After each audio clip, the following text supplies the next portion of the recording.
is a national event involving various hubs across Canada. So thank you very much for joining us.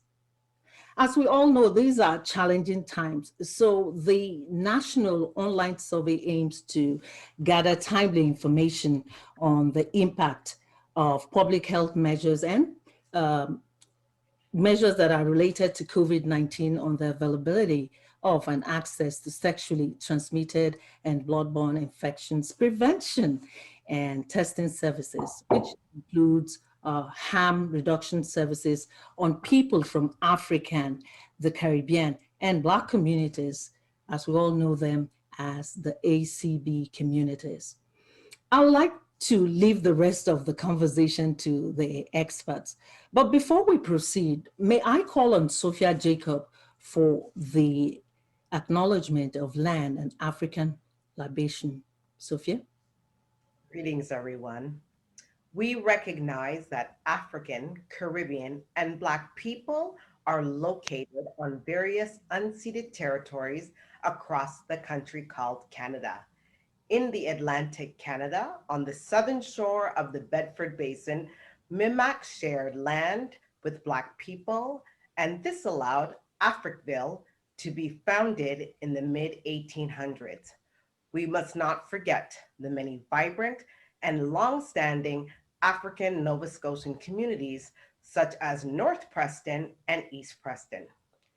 The origins of the Montreal's English Black community dates back to the early 1800s, when the city became the railway capital of Canada, and at the end of slavery. It is important to acknowledge historical African communities who were here before Confederation in many jurisdictions across Turtle Island. Today, I am located in Ottawa, the unceded territory of the Algonquin Anishinaabe Nation, and we extend our respect to all First Nation, Inuit, and Métis people for their valuable past and present contributions to this land. We also recognize the continent of Africa as the cradle of humanity. We extend our respect to all people who identify as African, Caribbean, and Black, and the contributions they have made to the development of human civilization. We recognize that we are in the latter part of the UN Decade for People of African Descent. Under the themes of recognition, justice, and development, we take this opportunity to reflect on our current condition in this country and continue to work with our allies towards making long-term improvements to the lives of our diverse people on this shared land.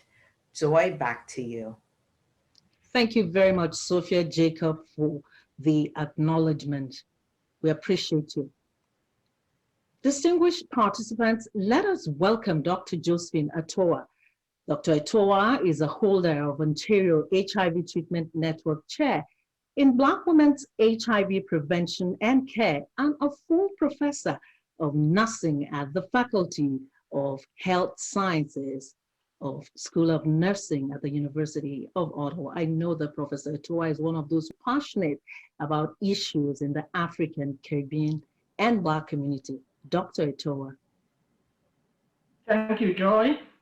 Thank you, everyone, and welcome from everywhere across the country this evening. I would like to start actually by reminding us of what day it is today, the anniversary of the death of George Floyd. So please, can you join me for 1 minute for us to observe a minute of silence to honor this anniversary.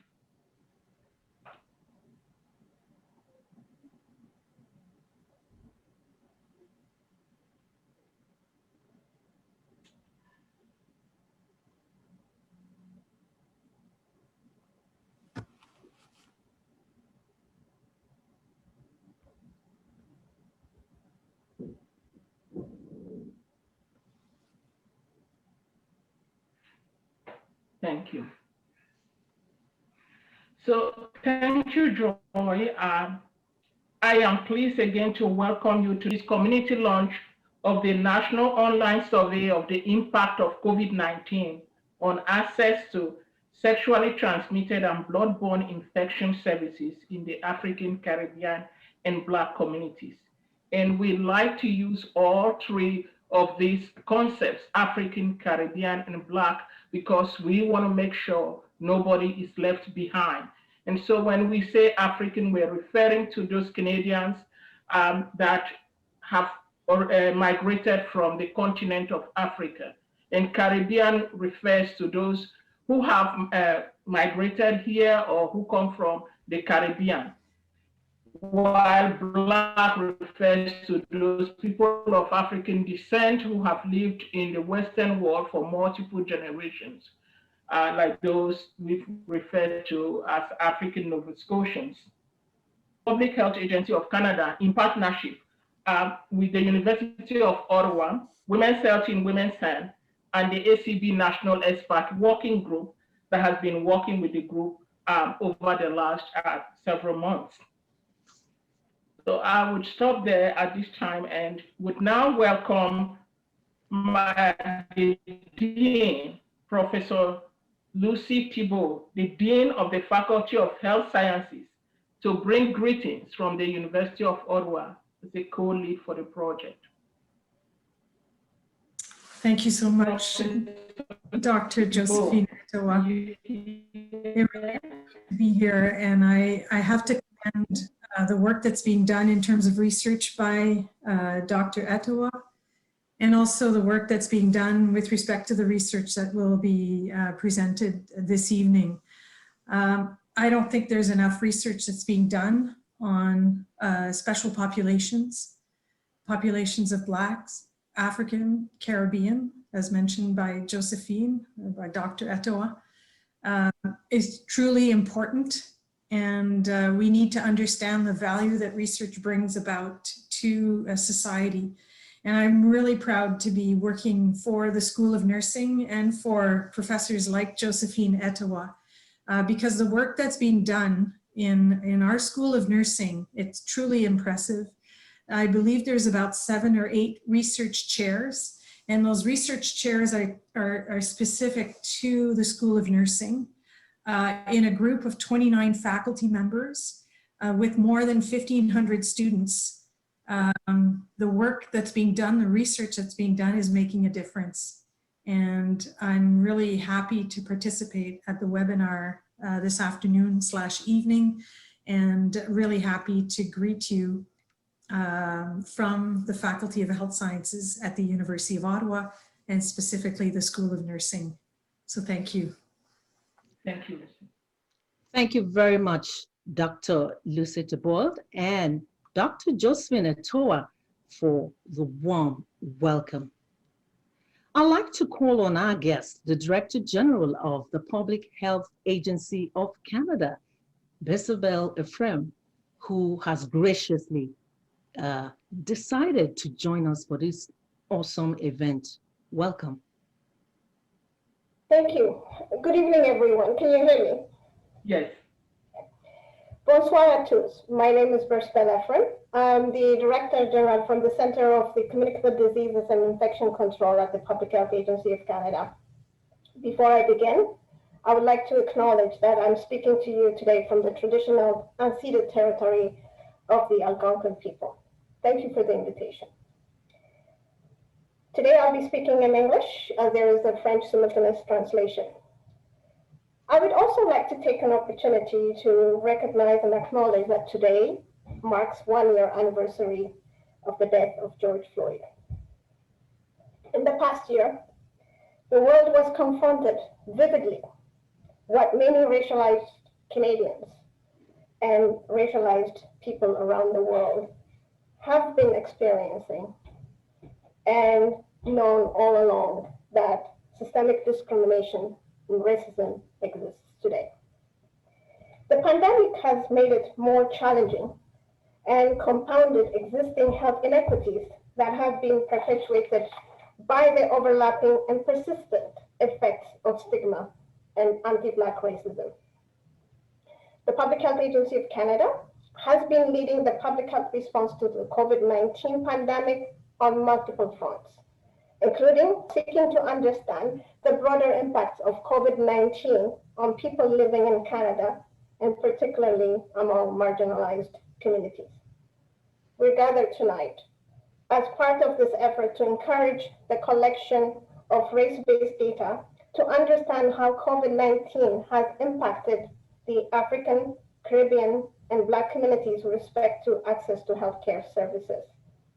We know that across Canada, COVID-19 have impacted the access to and delivery of wide range of services, including the prevention and treatment of sexually transmitted and blood-borne infection, mental health, and harm reduction services. What we don't know is the extent of the impact and the degree of inequity across Canada. So we also know that some people in Canada have been more impacted by these measures than others, and this includes people from African, Caribbean, and Black communities. Tailored policy and program responses are essential to return to post-pandemic life. Data is the foundation upon which we can build and implement these responses. So with that, I'm delighted that we are here to launch or to mark the launch of the COVID-19 Impact Survey on ACB communities. This collaboration between government and community provides an opportunity to address critical data gaps and capture important information from this resilient community on the impact on access to services and social and structural determinants of health, such as stigma and discrimination, mental health, family violence, housing and food security, and anti-Black racism and more. Congratulations to University of Ottawa and the National Expert Working Group on today's launch.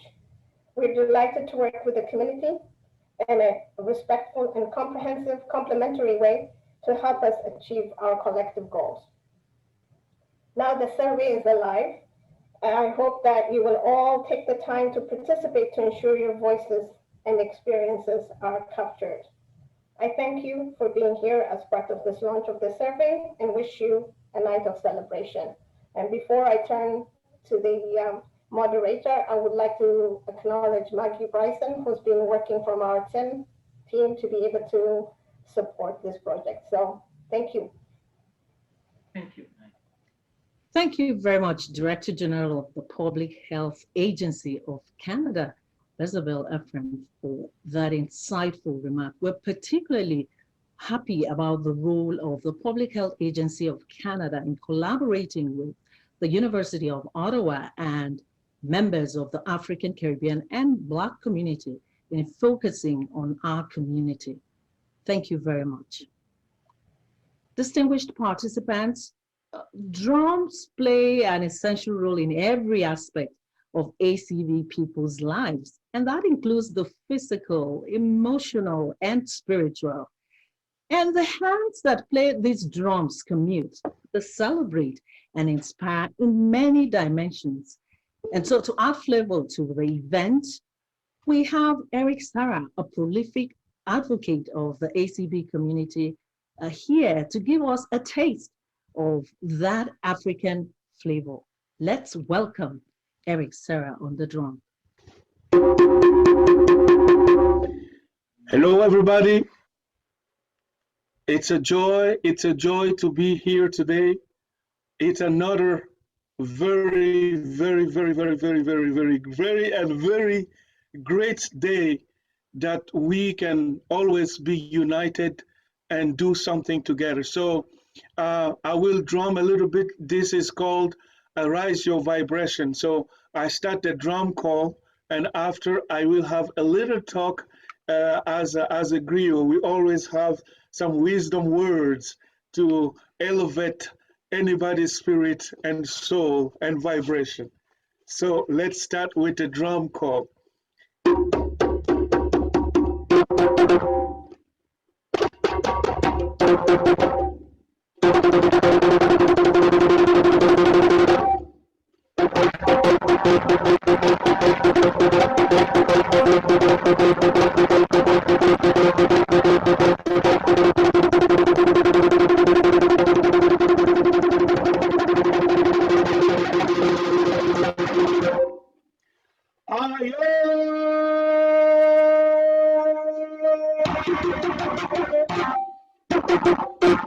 Ah, yeah.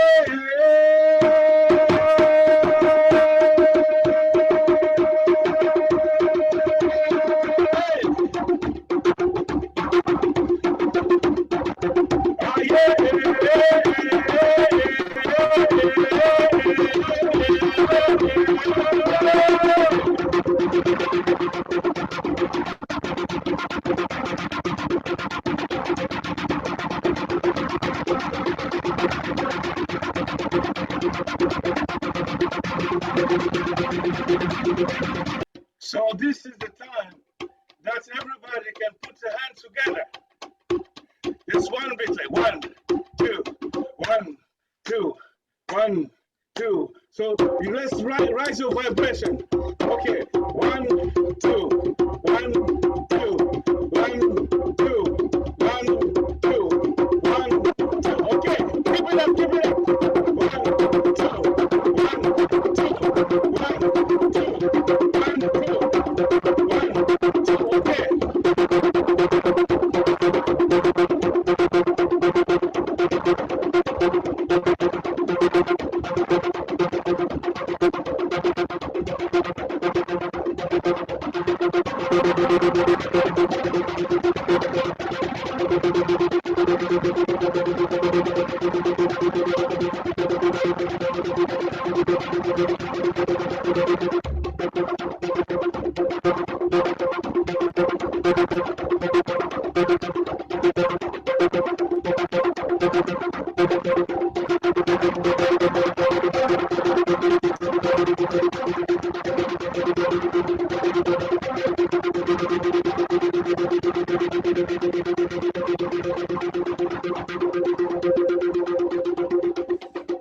So this is the sound to elevate the vibration.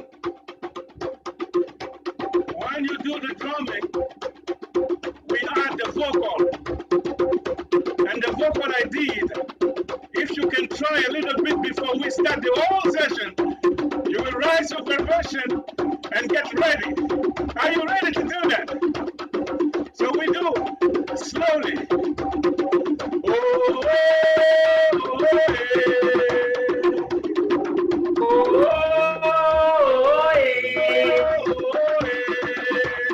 oh,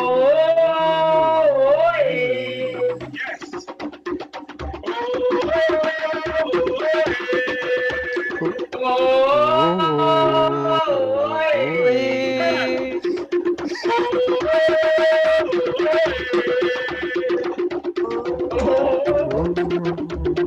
Okay, let's practice a little challenging. Okay, practice your singing now. Okay.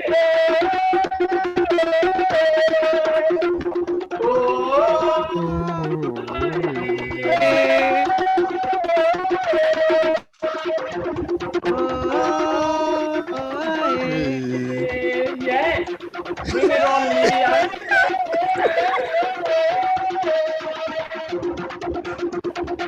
That's a tough one.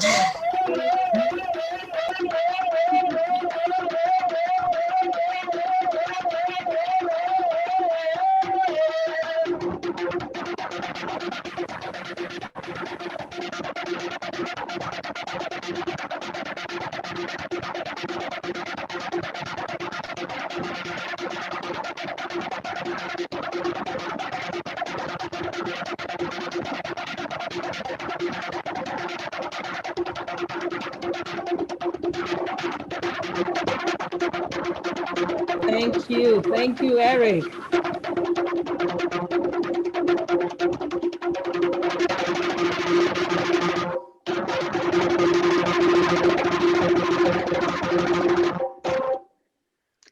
Thank you so much, Eric. You just took me down memory lane. I felt as if I was back in Africa. What a wonderful time to have you come and play the drums. Thank you so much. We appreciate you. The Survey Launch is a national event encompassing various hubs across Canada. That's what I love about this particular event. We get to hear from different people across the nation. On that note, I would like to call on Yvette Ashu to give us background information to the ACB research and introduce the hubs across Canada. Yvette. Thank you so much, Joy. Welcome, everyone. Bonsoir.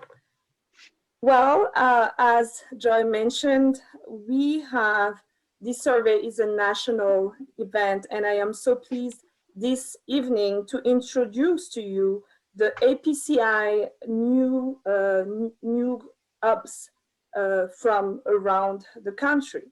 So I would like to start from here, where we are in Ottawa, Canada, the Central Canada Ottawa Hub. We will hear from the one and only Professor Dr. Josephine Itoa. I would like to remind each presenter, you will have 3 minutes to present the work that you have been doing in your hub, and then I will introduce the next presenter. Dr. Itoa, it is for you. Thank you, Yvette. I would start with actually a longer presentation and finish with the Ottawa Hub presentation. So Benita will keep my time. So I would like to take a few minutes to set the stage for why it's so important for leaders in the ACB community to work closely with the Public Health Agency of Canada in implementing this inaugural project of the impact of COVID-19 in our communities across the country. So why is it so important to have this meaningful engagement with ACB people? And the slide can move. I'll just touch on the inequities and the determinants of those inequities, and just finish with some ideas in terms of how we can begin to think about moving forward from the challenges we face today. And so when we all know, I don't want to repeat statistics to you this evening about the impact of COVID-19 and all the other determinants in terms of the health inequities in the Black community. But we understand that the social determinants account for most of those disproportionate health risks and differential health outcomes experienced by African, Caribbean, and Black populations. Even the excess cases and death from COVID-19 has been attributed to the disproportionately higher rates of comorbidities, existing conditions such as diabetes, high blood pressure, HIV. So we understand that these existing conditions play a key role, and these conditions are not new. Inequities have existed for a long time, and COVID-19 only exposed those things that already existed. And structural factors, systemic factors related to income, employment conditions, food insecurity, and many other issues impact on those inequities. Even our built environment, as we can see during this COVID-19, because this environment necessitates that the risk working condition in which many ACB people find themselves, they have no choice. They do not have the luxury of working at home, many of them. So they have to go out, and some of them using public transportation, which further increases the risk.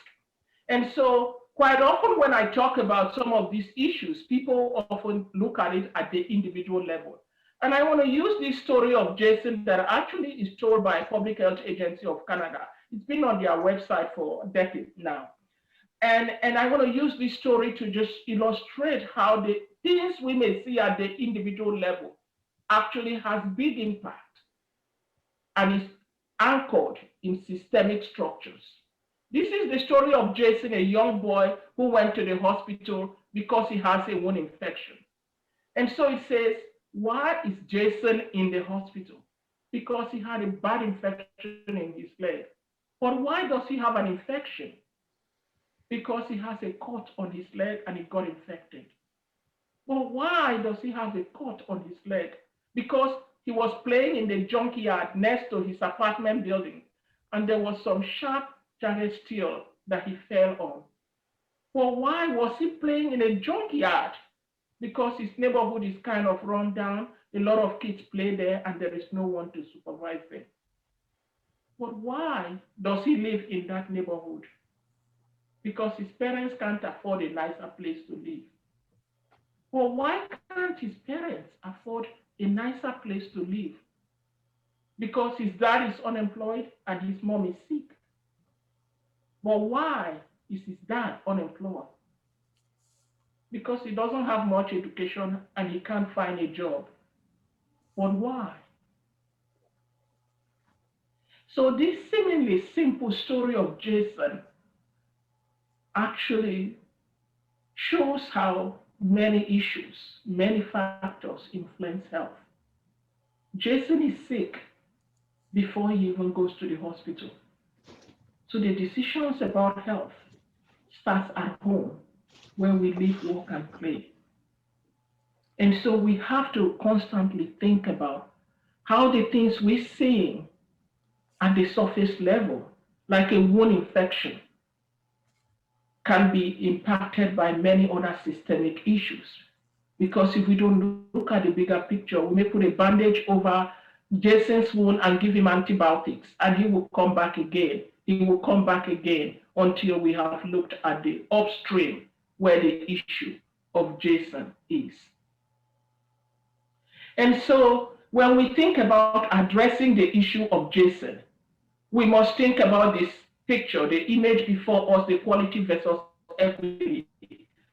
The first image is assumed that everyone will benefit from the same support. So everyone has a stool to stand on. The little guy has a stool, the tall guy has a stool to stand on. And so they're treated equally. Well, they haven't really solved the problem of the little guy because he's still blocked by that fence.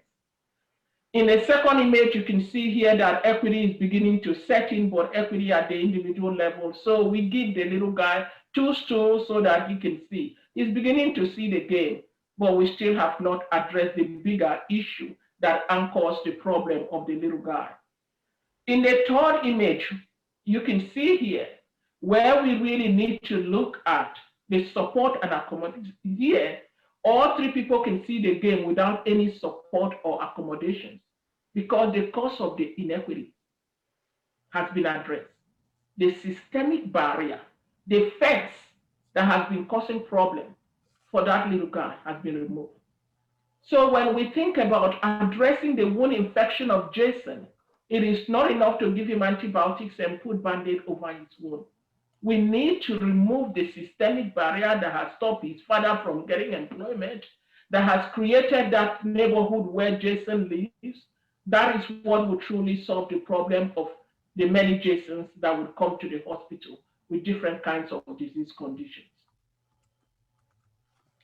And so while our behavioral approaches and insights are necessary to change individual thinking and behavior, systemic thinking is necessary to change the structural determinants of inequities in health and in other areas. I use this iceberg model that is actually stems from a system thinking to show how quite often the issues we see and talk about are on the surface of this ice. You can see the microaggression many of us face, internalized oppression, racism and discrimination. They're all showing on the surface. And when we're doing our surveys and measuring many things, quite often we're measuring those things. And unless we can meaningfully engage with community, we may never understand the story fully in terms of the layers below the surface of that ice. We're talking community level, institutional level issues. So how are institutions perpetuating the issues we're seeing at the surface, like racism? What are some of the policies and practices that perpetuate that? That is at the institutional level and community level. And then you go deeper down where these issues are truly anchored in the attitudes and beliefs and expectations and values of the systems we have. Whether it's a system of white supremacy, color blindness, and the many issues that just grounds the racism we're seeing on top. If we truly want to address it, we need to recognize the indigenous expertise of their issues so that they can be at the table to discuss how the issues we're seeing at the surface are anchored by all the other things under that were not seen, the root causes of the problems above. And so intersectionality has become increasingly popular as a framework to examine this, because it allows us to get at those critical intersections where class, race, gender, disability, and many other forces of marginality meet to compound the issues that individuals face. And so we need to begin to employ measures such as that. We also need to use community-based participatory research approaches that recognizes the expertise of communities and what they can bring to the table in terms of research. And that's exactly what this Public Health Agency of Canada project has done, engaging ACD community people in a meaningful way. Some of the principles surrounding this kind of project is that it is not only an approach to investigation, it is also a means of mobilizing collective social action to address the community needs and for creating change at multiple levels. So if there's one message you take in terms of the approach we need to take in engaging in research, is that we take this CBPR process that requires us to do research, three things. So we collect data, we educate the community, and take action. And this is happening concurrently as we continue to engage community through this expert working group. And this is the values that have guided our work with the Public Health Agency of Canada. Working to make sure there is integration of knowledge and action, building capacity, the continuous dialogue we have with them, and the decision that there's shared stewardship of the data. And so we have that plan in place to have data sharing agreement and working with respect in terms of the expertise each of us bring to the table. This is the team across the country. So it's led by the University of Ottawa, by myself, and co-led by community partner Wangari Taro from Women's Health in Women's Hands. And we have a whole team here. I'll just quickly go through that for the interest of time. You can see our expert working group that will introduce themselves after this. And we've looked at the number of Black people in Canada and have used that to help us calculate a proposed sample size. But we're not limited to this. I see excitement all across the country. And so each region is not limited to this, but we are aiming. We've set this goal for ourselves. And if you don't know it, we've trained peer research associates across the country. And they're all here tonight. They are ready to engage their different regions to collect this data, and they've already actually set up some competition for themselves that they'll tell you. I know Atlantic Canada has already told us, it's okay, you can give us 120, but we tell you we are collecting 400 because we've never been given the opportunity to collect data about Black Canadians in this region, and we want to do it to our full capacity because we have the opportunity. So I challenge other regions to also go as far as we can, because the larger the number, the larger the sample size, the better analysis that can be done to give the stories of what's going on in our communities. This is again showing you that. So these are the partners across the country, from Atlantic to Victoria and to Northwest, Northern Territories.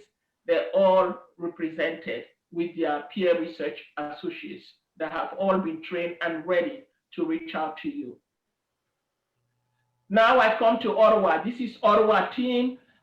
So we do have 7 hubs.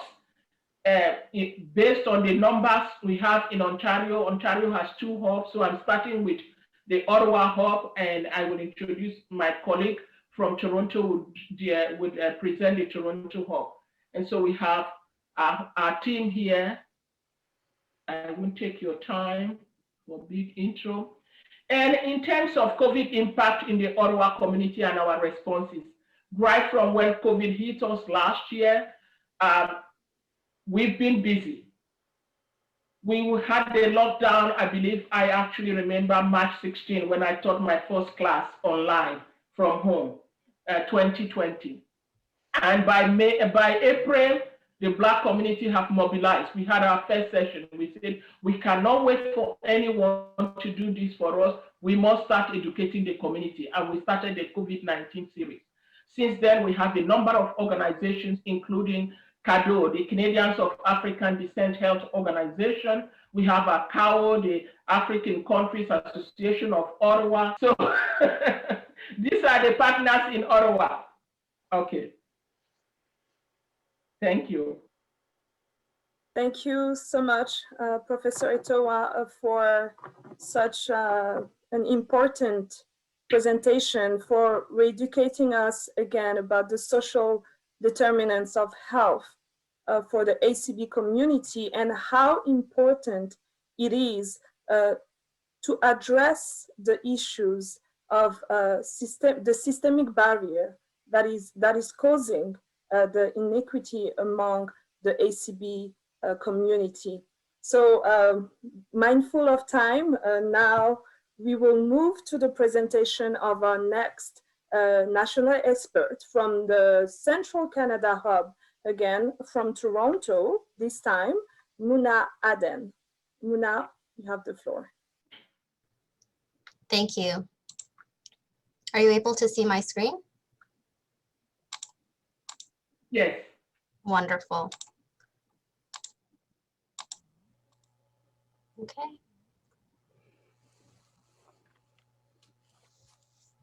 So to start, I'd like to welcome everyone and thank them for joining us today. It's wonderful to have you with us. I'll be presenting on behalf of Wangari Tharao, Director of Research and Programs at Women's Health and Women's Hands, CHC.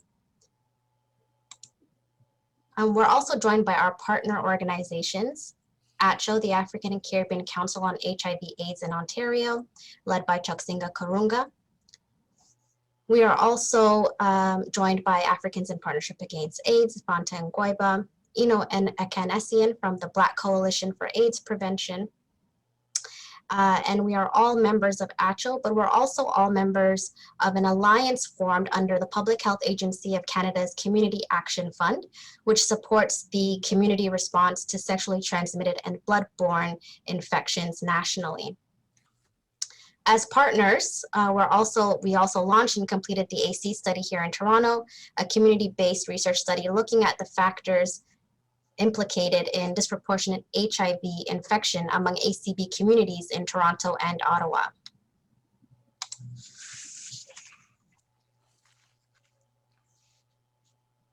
So here's a little local snapshot of the case rates here in Toronto. 74% of cases and 66% of hospitalizations were among racialized communities here in the city. Similarly, the case rates is related to income, with about 3 times as many cases in the lowest income group compared to the highest income group, and about twice as many hospitalizations among the lowest income groups compared to the highest income groups. Some of the limitations that we have are lack of data. Data collection in the city only started May 20th, 2020, and about 18% of all cases are lacking sociodemographic data. This slide really shows us the scope of the issue here locally. In the gray boxes, you'll see the share of COVID-19 cases compared to the share of the Toronto population. And you'll see that ACB people, or all together put together as Black here in this graph, account for 9% of the city's population and 13% of the city's cases. Mona, sorry, I apologize. You are in presenter mode. I'm not sure if it was intentional. No, I have 2 screens, so it does do that sometimes. So I'll just zoom out for ease. Does that help? Yeah. Wonderful, thank you. And so you'll see here that it's also the same when we look at hospitalizations, although the share is even higher in hospitalizations among ACB people here in Toronto at 15% compared to 9% of the overall population share. And there are a lot of factors that are implicated, but what's more important is the impacts that this has had. We've seen increased morbidity and mortality. We've seen housing insecurity. We've seen food insecurity and job loss. Over a third of ACB people nationally have lost hours or their job. Another third have reported really strong or a moderate impact of COVID-19 on their ability to meet their financial obligations.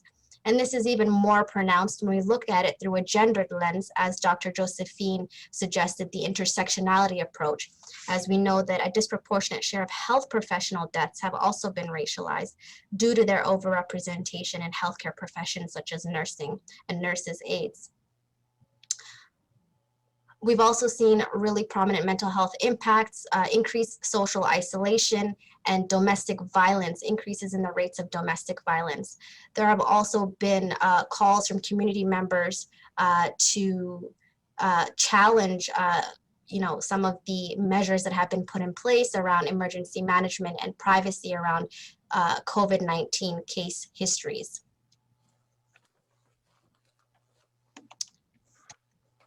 As a community, however, we've really come together to address some of these pressing issues. The most important has been really looking at how we can translate some of these key messages around prevention, treatment, and care for COVID-19. The Black Scientist Task Force on COVID Vaccine Equity was created in partnership with Taibu Community Health Center to address Black community concerns and issues related to the pandemic, testing, and vaccines. The African Food Basket is another great example. It's a community-based nonprofit organization that has been at the forefront of championing food justice and food sovereignty for ACB communities since 1995, and have been working hard to deliver direct door-to-door delivery of food to Black residents of the GTA since the start of the pandemic. Similarly, the City of Toronto has been working with 12 key community groups to provide outreach and support, including our very own Black Cap, which launched the AYA Food Support Program, which has served over 3,200 households to date. Our other community partners here in the city, including the Black Health Alliance, is leading grassroots communication efforts around COVID-19 health and safety, and has one of the most robust sources of information for ACB people online in the city. So these are just a few key examples of the community-led response, and there are many others that we can include. We know that at the neighborhood level, there is a lot of activity, and a high percentage of Black Torontonians live in the 10 key neighborhoods that have been designated hotspots in the city. And all of our partners are working hard on the ground to address those issues locally. But I just like to draw your attention to, some of the data that we've been able to gather so far, and they're all from different sources. They're from a variety of researchers, community-based organizations, and government offices. However, this particular survey that we're working on right now, that we're launching today, allows us to answer all of those key questions around the impacts of COVID-19 among ACB people, not just here in Toronto, but across the country. It also allows us to look at the structural factors that could be implicated in these different rates. And the results from this survey will help us make better decisions about where we can allocate our resources as a community for the larger recovery effort, and to help prevent future outbreaks. So I welcome all of you to share the information that you're going to hear tonight, participate in the survey yourselves, and support the project over the next few weeks as we work together to get this survey to ACB people across Canada. Thank you. Thank you very much, Muna, for your presentation. And I will repeat again, it is so important for all of us here, we are present, to share the survey so that we can get the data that we need. So we are now moving forward to the Atlantic. I see there are many attendees, and I hope that we have people here from the Atlantic Hub. So we're talking about Nova Scotia, PI, Newfoundland and Labrador, New Brunswick. The presentation will be done by Dr. Omisore Dryden. Dr. Omisore, it's you. How are you? Good evening, everyone. I'm going to share my screen. So thank you so much. Good evening. I am in Halifax, Nova Scotia right now, Chibuktuk, and also the home of Mi'kmaq Maliseet, and of course, African Nova Scotian communities across the province. And I'm part of the Atlantic Hub with Dr. Shamara and Dr. Suleiman, and of course our PRAs, Ayokunle, Ayo, Brianna, Olorutumi, and Husani. So thank you all for attending. I'm just going to quickly go through this. And I'm excited about the conversations that we'll have at the end. So I wanted to identify where we are. So the Atlantic is New Brunswick, Nova Scotia, Prince Edward Island, and Newfoundland. This is different than the Maritimes. The Maritimes is New Brunswick, Prince Edward Island, and Nova Scotia. Something I did not know before I moved here because I am from Toronto, Ontario. And so what this teaches me is, and why I mention it here, is because it speaks to the diversity of our communities across the country. And so it's important to know the distinction between the Atlantic and the Maritimes, and how that also speaks to historical Black communities, not just in Nova Scotia, but in Newfoundland, in PEI, and New Brunswick. And there are lots of different histories around systemic racism and state racism amongst people of African descent. And I'll just touch a bit upon that at the end. Oh, sorry. But I wanted to talk about what was also happening in our communities. So in New Brunswick, for example, during COVID, once it started, Black Lives Matter Canada partnered with Black communities, in New Brunswick, to provide Black mutual aid. So to make sure that folks who were losing their jobs, not having access, and then all of the things that come with that, right? Not having access to funds to pay for groceries, to pay for housing, to take care of, things that you need to do, which is why we're all working. And so partnering with Black Lives Matter Canada and the Mutual Funds Project was something that happened notably in New Brunswick. In PEI, this image here in the lower left, there was a video launching the vaccine program, a vaccine campaign not too long ago. And this person here, Mr. Tamula, was actually the only Black person featured in that video. So yes, they had a little bit of diversity, and we wish it was more, but it's important to note that when rolling out the vaccine campaign, that Mr. Tamula was involved. In Newfoundland, where you see these images, there was a We Care Foundation of Newfoundland, which worked with the COVID-19 emergency support group. And most of the participants who received services or engaged were from African Caribbean and Black communities. And I'm assuming also historical African Newfoundland communities. And so you see here a couple of images, access to food, hot food, groceries. This program was also co-sponsored by the Canadian Red Cross. And then in Nova Scotia, the first Black-focused town hall in Canada happened in Nova Scotia on March 20th, 2020. I don't have that image here. And that was hosted by the Health Association for African Canadians, which was co-founded by Dr. Edewa and our good friend, Mrs. Sharon Davis Murdoch, who you see as a co-president. And this town hall was for African Nova Scotian and Black communities across the province to give information about COVID-19. This program you see in the middle was to provide services for African Nova Scotian communities across the province, whether, any kinds of supports, food, technology support, spiritual guidance, mental health. These are the things that the community came to do for ourselves, by ourselves, really was because of such a the lack of thought around how COVID was impacting African Caribbean, African Nova Scotian, and Black communities. And so we all remember chief medical officers talking about public health being colorblind and public health treating everybody the same, kind of discounting all of the empirical research and implementation science work that we've done over the decades that talk about the importance of the social determinants of health. Here, right here in this piece right here, I want to talk about two research projects that have focused specifically on COVID-19. It was in Nova Scotia.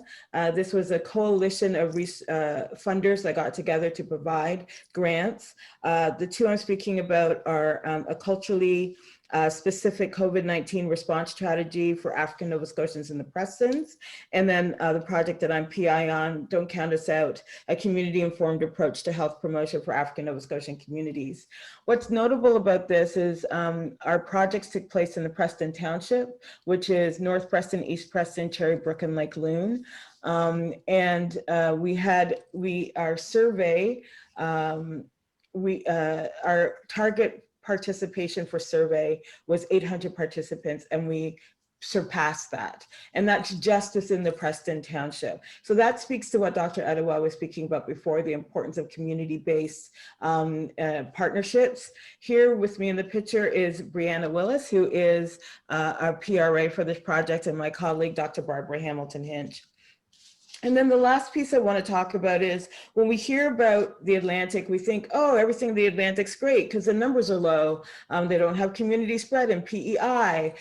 This is the place to be. You should come. They closed the borders. They had good public health protocols. But what we don't hear about, or what doesn't get as enough attention paid to it, is that the outcome of that increased surveillance often was felt by Black people. Here I'm thinking about Dr. Ngola in New Brunswick, who was blamed for bringing COVID into New Brunswick and therefore causing the death of people.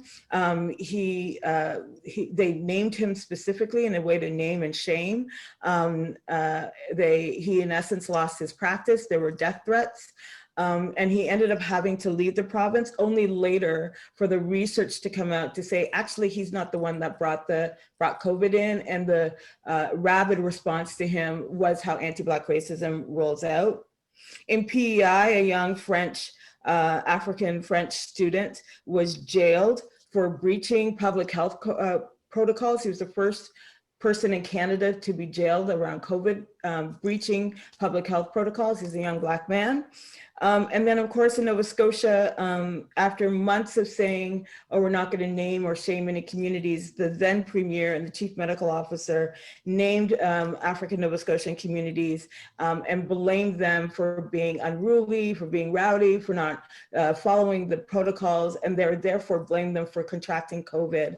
And what we see in these three examples in the Atlantic is that Black people aren't considered victims of COVID. They're considered perpetrators of COVID. And so in this work, we also need to address how anti-Black racism as a social determinant of health is impacting our access to services and and how we're experiencing COVID. Just to follow up on my friend Muna's point about data, we have just now in Nova Scotia begun to collect data, and it's voluntary, and it's not usable. In no way can we actually compare it to other jurisdictions. And so there's been a real push by public health and provinces, premiers, to not collect the data. And so I say this because this project's important. I don't know if there are folks from the Atlantic on the call or from Nova Scotia, but we already know in Nova Scotia, we know the importance of collecting data through these two research projects in the Preston Township. And I hope that this carries forward here. And it's why we believe in the Atlantic, we're gonna get 400 people, and it will be the largest sample in PEI, in New Brunswick, in Newfoundland, and then across the broader province in Nova Scotia. So I also call on my colleagues, Suleiman and Shamara. Did I miss anything? That was very quick. Was that good? Was that okay? No, That was excellent. an excellent presentation. Okay, as long as I didn't miss anything. Okay, I'm done. Thank you. Thank you so much, Dr. Omisori, for such a brilliant presentation. You heard people from the Atlantic. We want the Atlantic Hub would like to have 400. We're talking 400 data. So share the survey and so that we can reach that goal. So maintenant, je vais passer donc à l'hub du Québec, qui se trouve donc à l'est du Canada, et la présentation va être faite par Lilian Dongmo Accenta. Lilian, c'est à vous. Okay. Bonsoir tout le monde. J'espère que tout le monde peut m'entendre. J'aimerais commencer. Enfin, je n'ai pas encore commencé ma présentation parce que j'aimerais piquer un peu plus de quelques secondes juste pour répondre à Dr. Omisori que ici au Québec on vise une participation un peu plus élevée. Donc, on va voir avec ce challenge. Donc, si tout le monde peut voir ma présentation. Est-ce que c'est correct? Bon, est-ce que je parle à moi-même là? Non, c'est très bien. Ah, nous voyons la présentation. Ok, j'aimerais, avant de commencer... Oui, on t'écoute bien. Avant de commencer, j'aimerais remercier tous nos invités, surtout ceux du Québec. Votre présence souligne l'importance de ce projet pour nous tous. Okay, we're going to start. As of 2016, over 319,000 Black people lived in Quebec, accounting for the second largest Black population in Canada. Most of the Black population is concentrated in Montreal and originate from over 150 ACB countries. But this didn't just happen overnight. Our history dates back to the early 17th century when all the Black people who came to Quebec from Africa, the Caribbean, and some American colonies were slaves and worked as domestic servants. In fact, the first ever recorded Black slave in Canada was brought to Quebec in 1629 by his British master and then sold in Quebec to a French clerk. This approximately 7-year-old slave who originated from Madagascar in Africa was given the name Olivier Le Jeune. The 18th to 20th centuries saw the influx of free men and immigrants, mostly from African and Caribbean countries. We have come a long way from being slaves and domestic servants to integrate every sphere of the Quebec society. Blacks have made important contributions in areas such as culture, science, education, economy, and particularly in healthcare. Our Black brothers and sisters in Quebec have been impacted financially, socially, and psychologically, and many have died from COVID-19. When the pandemic hit Quebec, Black nurses, doctors, respiratory therapists, social workers, préposés aux bénéficiaires, stepped into the fire. While these healthcare workers, myself included, battled the virus on the front lines, our Black communities, especially those populating the districts of South and Montreal North, suffered outbreaks after outbreaks and received little support from the provincial government. Par la suite, des organismes communautaires tels que GAPVI à Montréal et IFEA à Gatineau continuent à donner un soutien indispensable à la communauté ACN. Depuis avril 2020, plusieurs associations et défenseurs de la population noire demandent au gouvernement du Québec de recueillir des données raciales sur la COVID-19, mais jusqu'à date, les données sur la COVID-19 pour la population noire dans le Québec entier ne sont pas disponibles. Nous, au Québec, avons hâte de faire entendre nos voix en participant à ce projet de recherche. Merci. Merci beaucoup, Liliane, pour ces informations, le travail que vous faites donc à l'est du Canada. C'est très, très important. Nous avons définitivement besoin d'avoir donc accès aux données pour la communauté afro-caribéenne noire. So now we are moving to the prairies, and I would like to introduce to you Dr. Joseph Usuju, who's going to be presenting the work that they are doing in Alberta, Manitoba, Saskatchewan. Dr. Joseph, it's yours. Thank you very much, everybody, for such a wonderful evening, for all the learning that's occurring. I am the lead from the prairies, and we have just 3 minutes to say a few words about COVID and what our experiences are here in the prairies. The ACB community in the prairies is actually the highest ACB community in Canada, as according to the latest data, and we are very proud of that. We are doing very well, and we are a thriving community here too. These are the members of the team here. We have our senior colleague, Professor David Est, from the Faculty of Social Work, University of Calgary. Myself, we have Dr. Geoffrey Miner, Assistant Professor from U, Saskatchewan. And our PRA is Ogechi Waneri. She's a master's student and a clinical instructor at Mount Royal University. We have been connecting with a lot of agencies to make sure this survey goes very far and wide. And we are going to use this opportunity to make the case that we are worthy to be researched, and we can also conduct research. In Canada, we kind of have a good idea about the Black population in Canada, but I want to bring it down to the prairies. The prairies has the fastest growing and thriving ACB community in Canada. The number of ACB individuals in these provinces have quadrupled in the last 20 years. This is according to Statistics Canada. The ACB community grew by 5-fold in Alberta, where I am, between 1996 and 2016.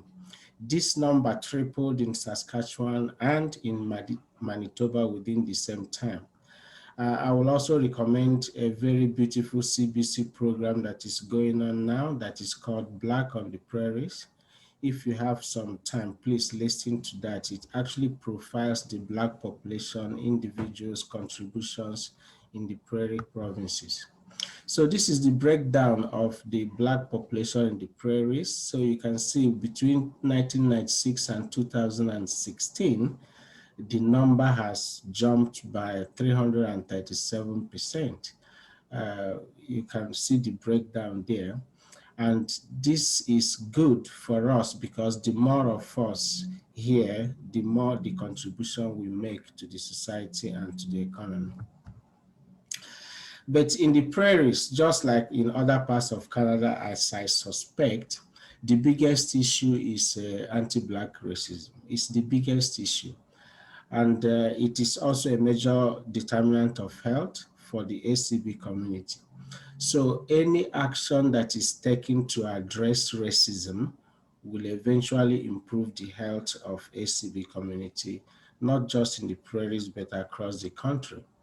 Anti-Black racism is a public health crisis. We understand that because everything else depends on it. If we can get a good handle on that, then the plight of the community members will improve a lot.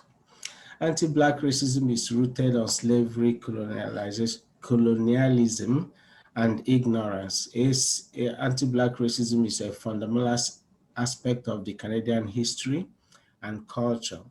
So many times, racism in Canada is very subtle, but it is all over the place. It's very pervasive. It is deeply rooted and entrenched in Canadian institutions. So when we say systemic racism, when we say normalized racism, when we say racism that has infiltrated every aspect of the community. the implications of this is it is generally functionally normalized as if it's the normal thing. We've seen that before. Rendered invisible in a dominant society that is made up of a majority of whites. The problem with anti-Black racism is it affects everything else. Educational system, legal sector, financial sector, housing, social services, health system, employment sector, child welfare system. We understand the big problem with underemployment amongst ACB communities, where medical doctors in their countries will come here and they become taxi drivers when they qualify to come here in the first place because they are medical doctors. There's too many aspects of this society that we need to look at. It is not enough to be non-racist. It's actually better to be anti-racist. Call it out whenever you see it. Do something to make sure it is no longer normalized. So systemic and institutional racism negatively impacts all the determinants of health. That's why, to me, I actually consider anti-Black racism as the most pervasive and most influential social determinant of health, especially for the ACB community. That also reminds me, today is 1 year of the murder of George Floyd. It's kind of a coincidence, but it says a lot about what the ACB community is going through. The impact of this on health and wellness can be, it's a lot. We can't just name them, but everything is affected. Access to healthcare, mental health, physical health. Too many things are affected because of the anti-Black racism.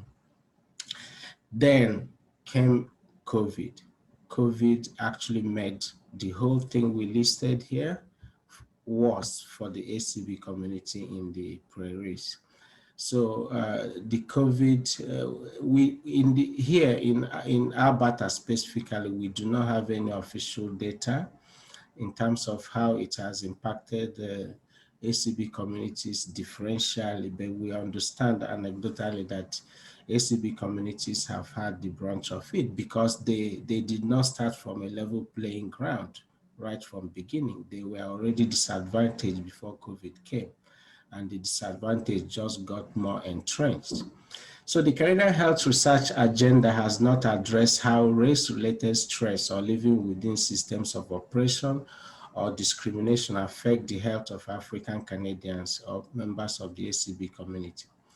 Therefore, this PHAC ACB study on the impact of COVID on ACB community is timely. We are hoping that the findings will back new policies and services that are aimed to this group of contributing Canadians, because ACB community lives matter, and PHAC is showing that they acknowledge that ACB community lives matter by funding this survey. Thank you very much.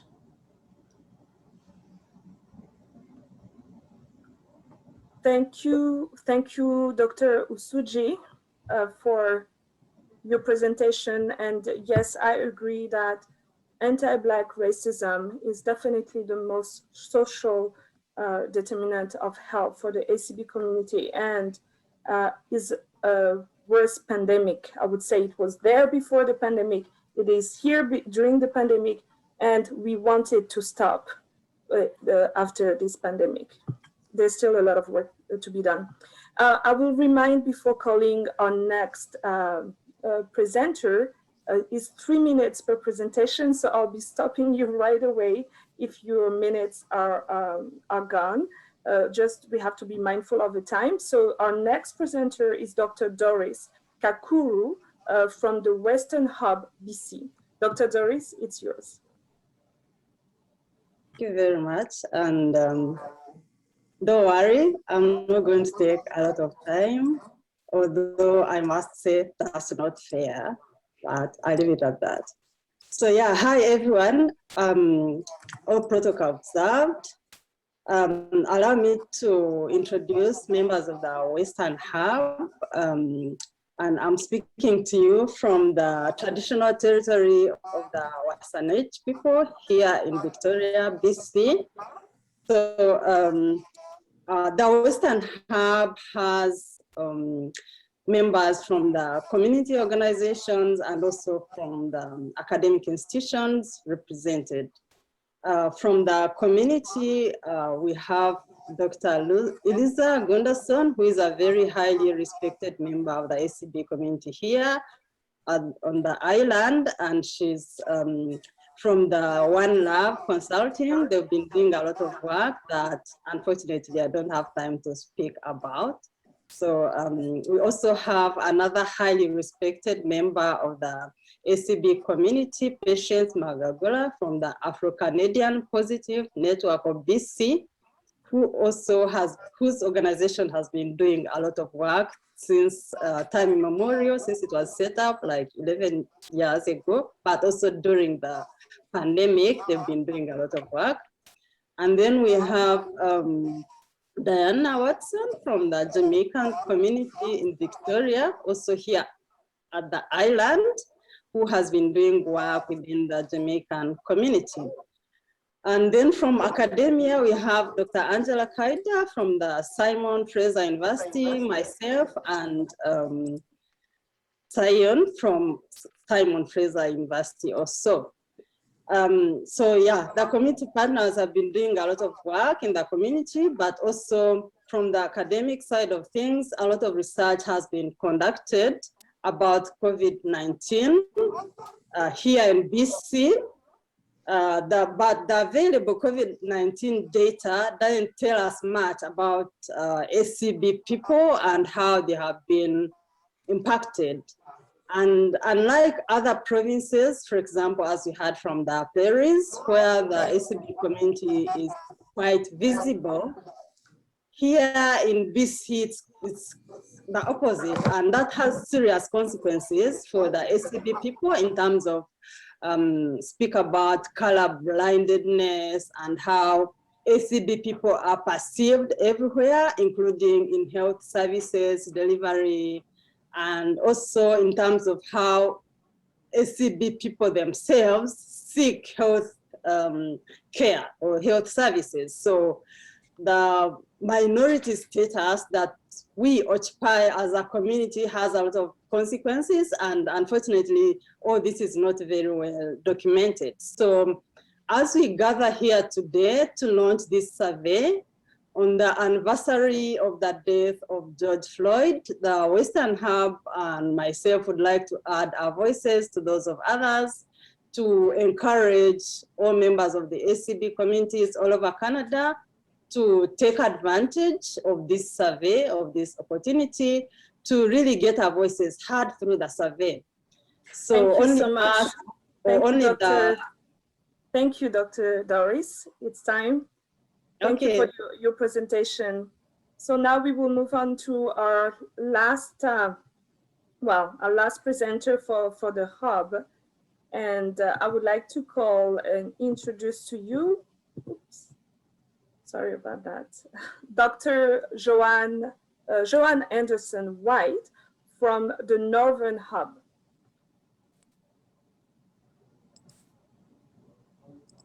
Hi, good afternoon, everyone. Thank you very much for including Nunavut in the research and the presentations. I just have to pull up my presentation here. Can you see, please? Can you see? Dr. Ghost, can you share the presentation for the Northern Hub?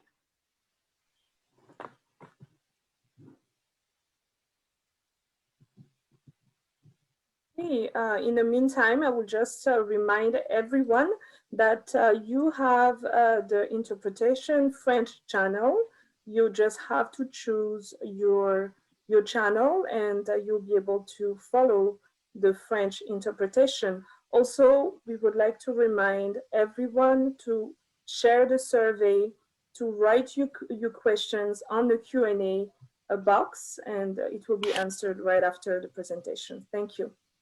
We can see your screen Hi. now. You can go ahead. You can see my screen now. Thank you very much. We can see you, Joanne. Okay, wonderful. Thank you. So I'm not, in this jurisdiction, we do not have as much community programs and services as many people and research as many people have mentioned. However, we are here. We, on the issue of anti-Black racism and invisibility and barriers that impact on our health, employment, and our determinants of health, we do experience the same. As you can see in the photo, we, through the Black History Society, we were able to get the community mobilized to hold our own Black Lives Matter event. And we, as previously indicated, I'm in Nunavut. We are a small but mighty group. There are 350 people of African, Caribbean, and Black descent in Nunavut. And as mentioned, we represent the microcosm of the issues that you've mentioned. We have issues around anti-Black racism, as I indicated. Several people are working in the front line, at the front line. And currently we're in a lockdown situation here in Nunavut. We are experiencing the same issues that many people have spoken about. I didn't want to delve too deeply into these issues because many people have talked about them, but would like to give a quick idea of where we are. So we are above the tree line. We experience 24-hour darkness, 24-hour daylight. And as you can imagine, that has impact on some of the health issues that we experience as well, because we're living in extreme conditions. And I just put a little pictorial here so you can see the land itself. So my name is Joanne Henderson-White. You could go back. Yeah, Joanne Henderson-White. Yeah, go back to the other slide. Yes, thank you. We go back to the other one. Yes. So I work here in Nunavut. I'm the first female director of family wellness. And that does not come with an easy life. As we mentioned, we face the impacts that we talked about. We've had several incidents where we've had to come together and support each other through anti-Black racism, the impact of anti-Black racism and specific events that have taken place, like harassment in public areas, people being impacted in their employment. And it impacts COVID, and welcome COVID has impacted on our families, has created more isolation, and has a heavy impact on mental health and our family lives. I'm joined by my peer research associate, Natalie Howell. Natalie is at the front line, like I've been myself, and works within the hospital environment as an information specialist. Natalie sees every day firsthand. Thank you so much. The issues that we face. Thank you, Joanne. Joanne, time is up. I'm sorry, I have to stop you. Thank you for the presentation and sharing with us how it is in Nunavut. Definitely, you have heard in the audience from all the presentations, we need the data. We encourage you to share the survey with all the community here, coast to coast, and I will leave the floor back to our moderator this evening. Thank you so much. Thank you very much, Yvette, for a beautiful job. And I want to thank all the presenters from the various hubs for also doing a great job. That was an insightful session. It was good to hear from your wealth of knowledge. We appreciate you. I would like to advise that we're running out of time, so let's try and keep to time. For the overview of the survey, permit me to call on Apondi Odiambo of the Public Health Agency of Canada to guide us. Thank you very much. Good evening, everyone. My name is Sarah Apondi Odiambo. I'm a senior epidemiologist with PHAC, and I'm the technical lead of this project. I'd like to provide a brief overview of the Public Health Agency's work to date on assessing the impact of COVID-19 on access to STBBI services among priority populations in Canada, including the survey among African, Caribbean, and Black communities, which we are launching today.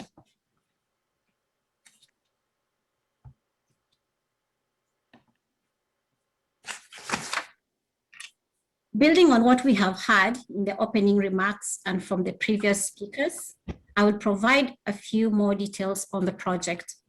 As you all know, the COVID-19 pandemic has introduced many challenges in our lives and changed the way we live.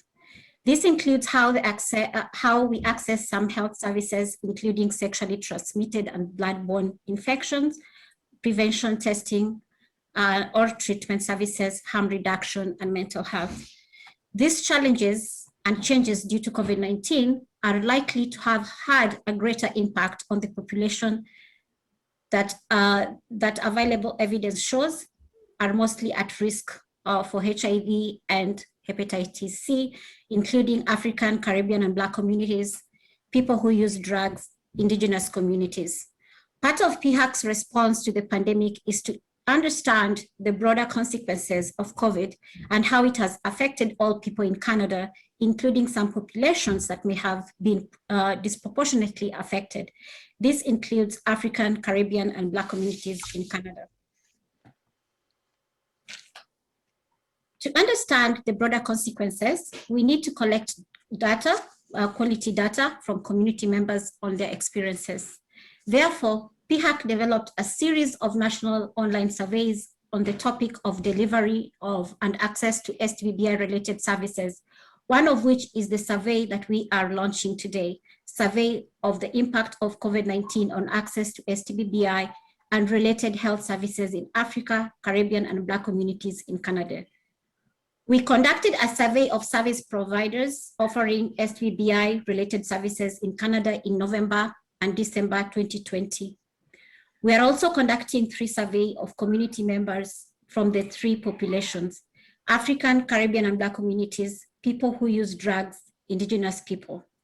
The survey of people who use drugs was completed in February of this year, and the survey of Indigenous people is in the planning stages.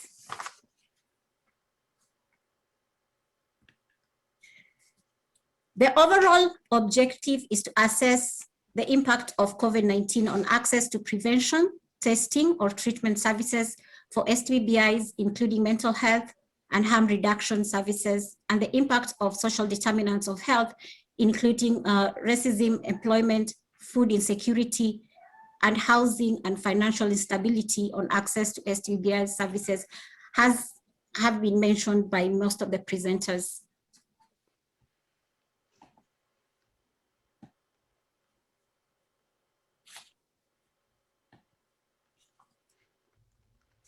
The goals of this survey and the work is to collect data to better understand the impact of COVID-19. As we have seen, data is evolving as a social determinant of health, and more particularly to better understand the impact of the pandemic on access to STBBI prevention, testing, and treatment services, including harm reduction services and related barriers to these services. We also aim to collect information on social and structural determinants of health that are known to impact access to care. We also aim to document changes over the course of the pandemic, including changes in access to STBBI services. We recognize that racialized communities were and continue to be greatly impacted by COVID and continue to be. It's important to have data to document these impacts and use this data to inform programs and policies to implement change. Now I will provide a bit of background on the survey. So the survey is this survey is online and is estimated to take about 20 minutes or so to complete. To be eligible to participate, you must self-identify as African, Caribbean, or Black, be 18 years of age and older, understand English or French, live in Canada. The survey is also self-administered, which means individuals who choose to participate and complete the survey or must complete the survey themselves. The survey will also be promoted primarily online, including sharing the survey link broadly via networks and social media, and it will be live for a little over 4 weeks until June 25th. The protocols for this work, including the questionnaires, promotion materials, have been approved by PHAC, Research Ethics Board. I would also like to add that we decided to use the online survey because because of its ability to reach wider audience, and also about concerns around confidentiality and privacy.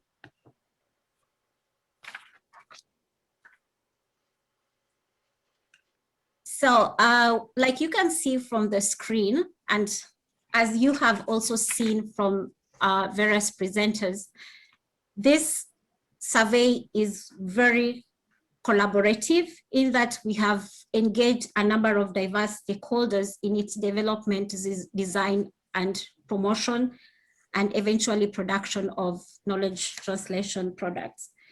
So University of Ottawa has established a national working group consisting of ACB researchers, service providers, and community members, which we refer to as the National Working Group, and you have seen most of them present today. So the National Expert Working Group that has been formed by University of Ottawa will be involved in the development of questionnaire. They were also involved and will continue to be involved in the promotion strategy to maximize recruitment, including regional hubs and peer recruiters that you just met. The National Working Group will also be involved in data analysis, interpretation, and creation of knowledge products. I would now like to provide a brief overview of how the survey was designed from the beginning. PHAC employed a community-based participatory research approach in the design and implementation of the survey, as Josephine has covered greatly. The survey was designed by PHAC and is being conducted in collaboration with the University of Ottawa. PHAC sought input on the questionnaire through ACB community stakeholders to ensure that the questions being asked were capturing the needs of the ACB people and that they were culturally relevant and appropriate. We conducted 2 community member consultations with 14 ACB representatives, as well as consultations with community stakeholders and National Working Group experts.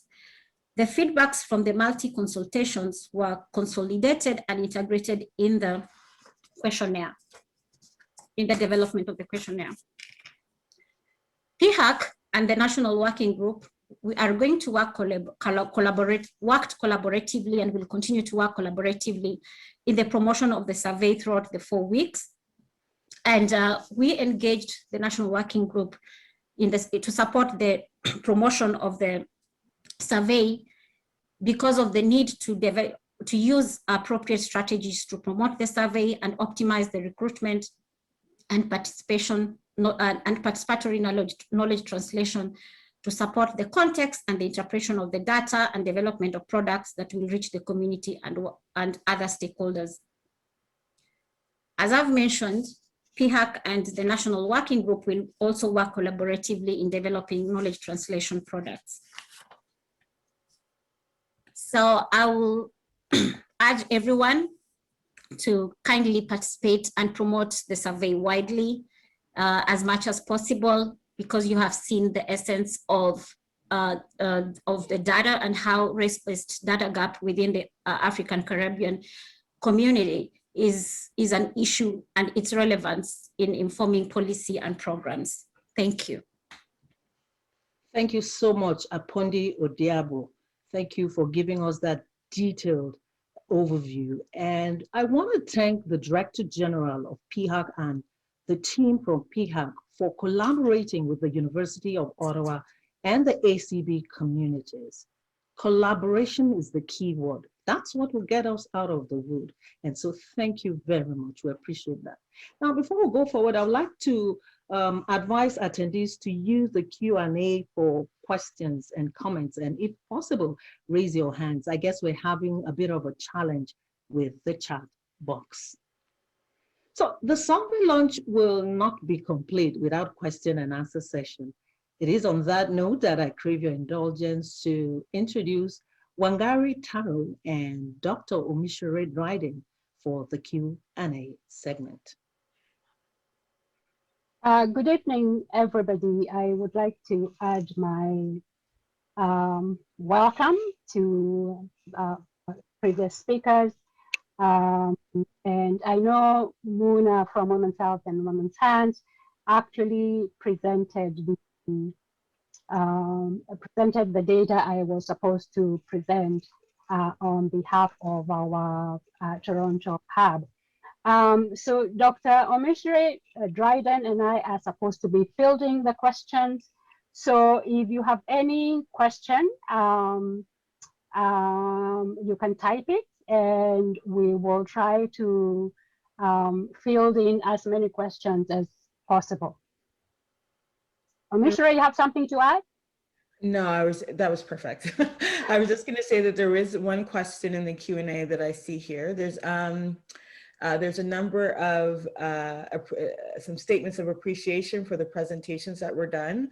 And then one of the questions in the I know it's a bit wonky, in the Q&A is how can we fight systemic racism? I know that's a big question, but maybe we can think about that, an answer to that in this project.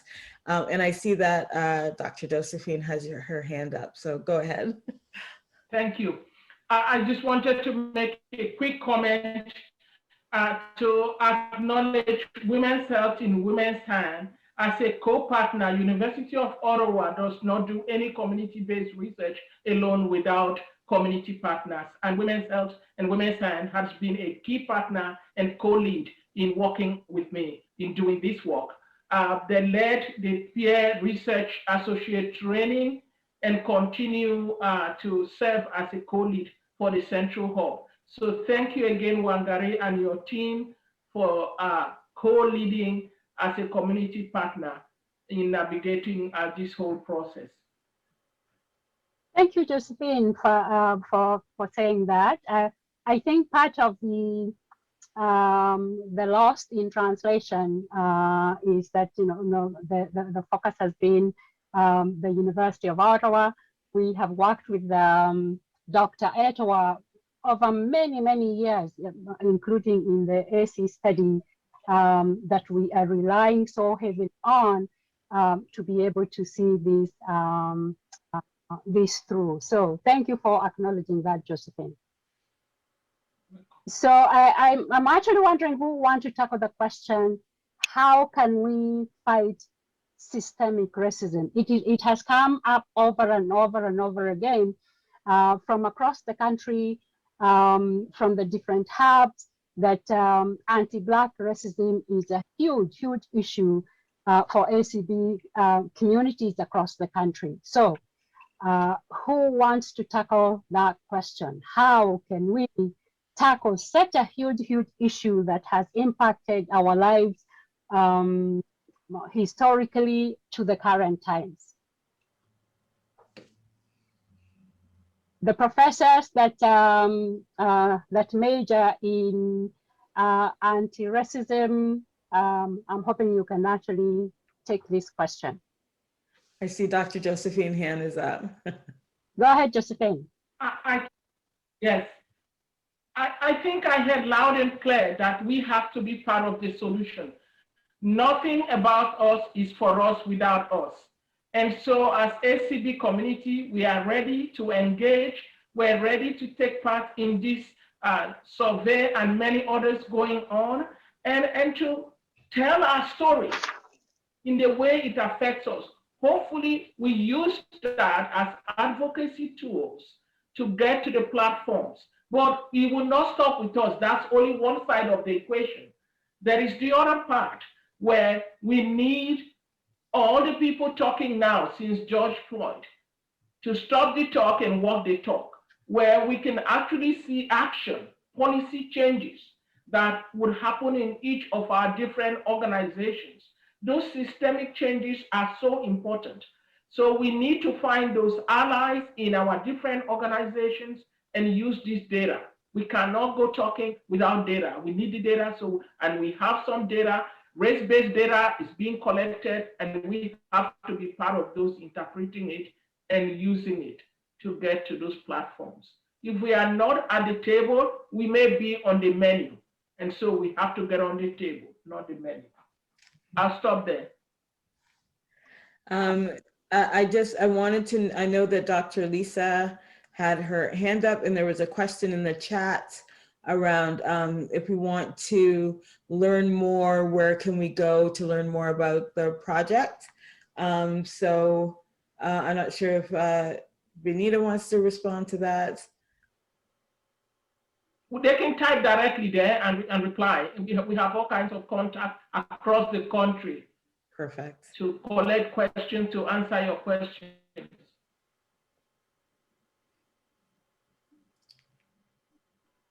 So I see a few hands that are actually up. And I'm not sure who is supposed to unmute them to speak. We can.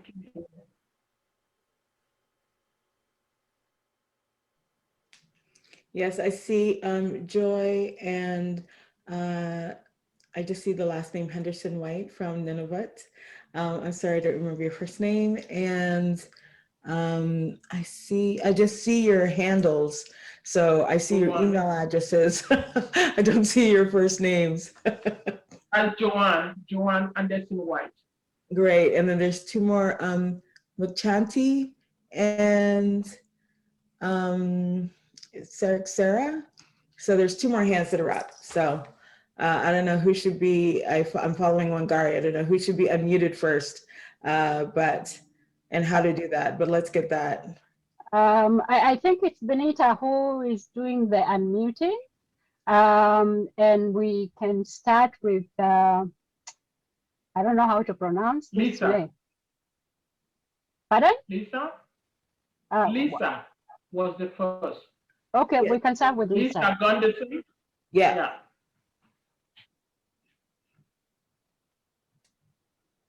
Can you unmute them? Samantha, can you unmute Lisa?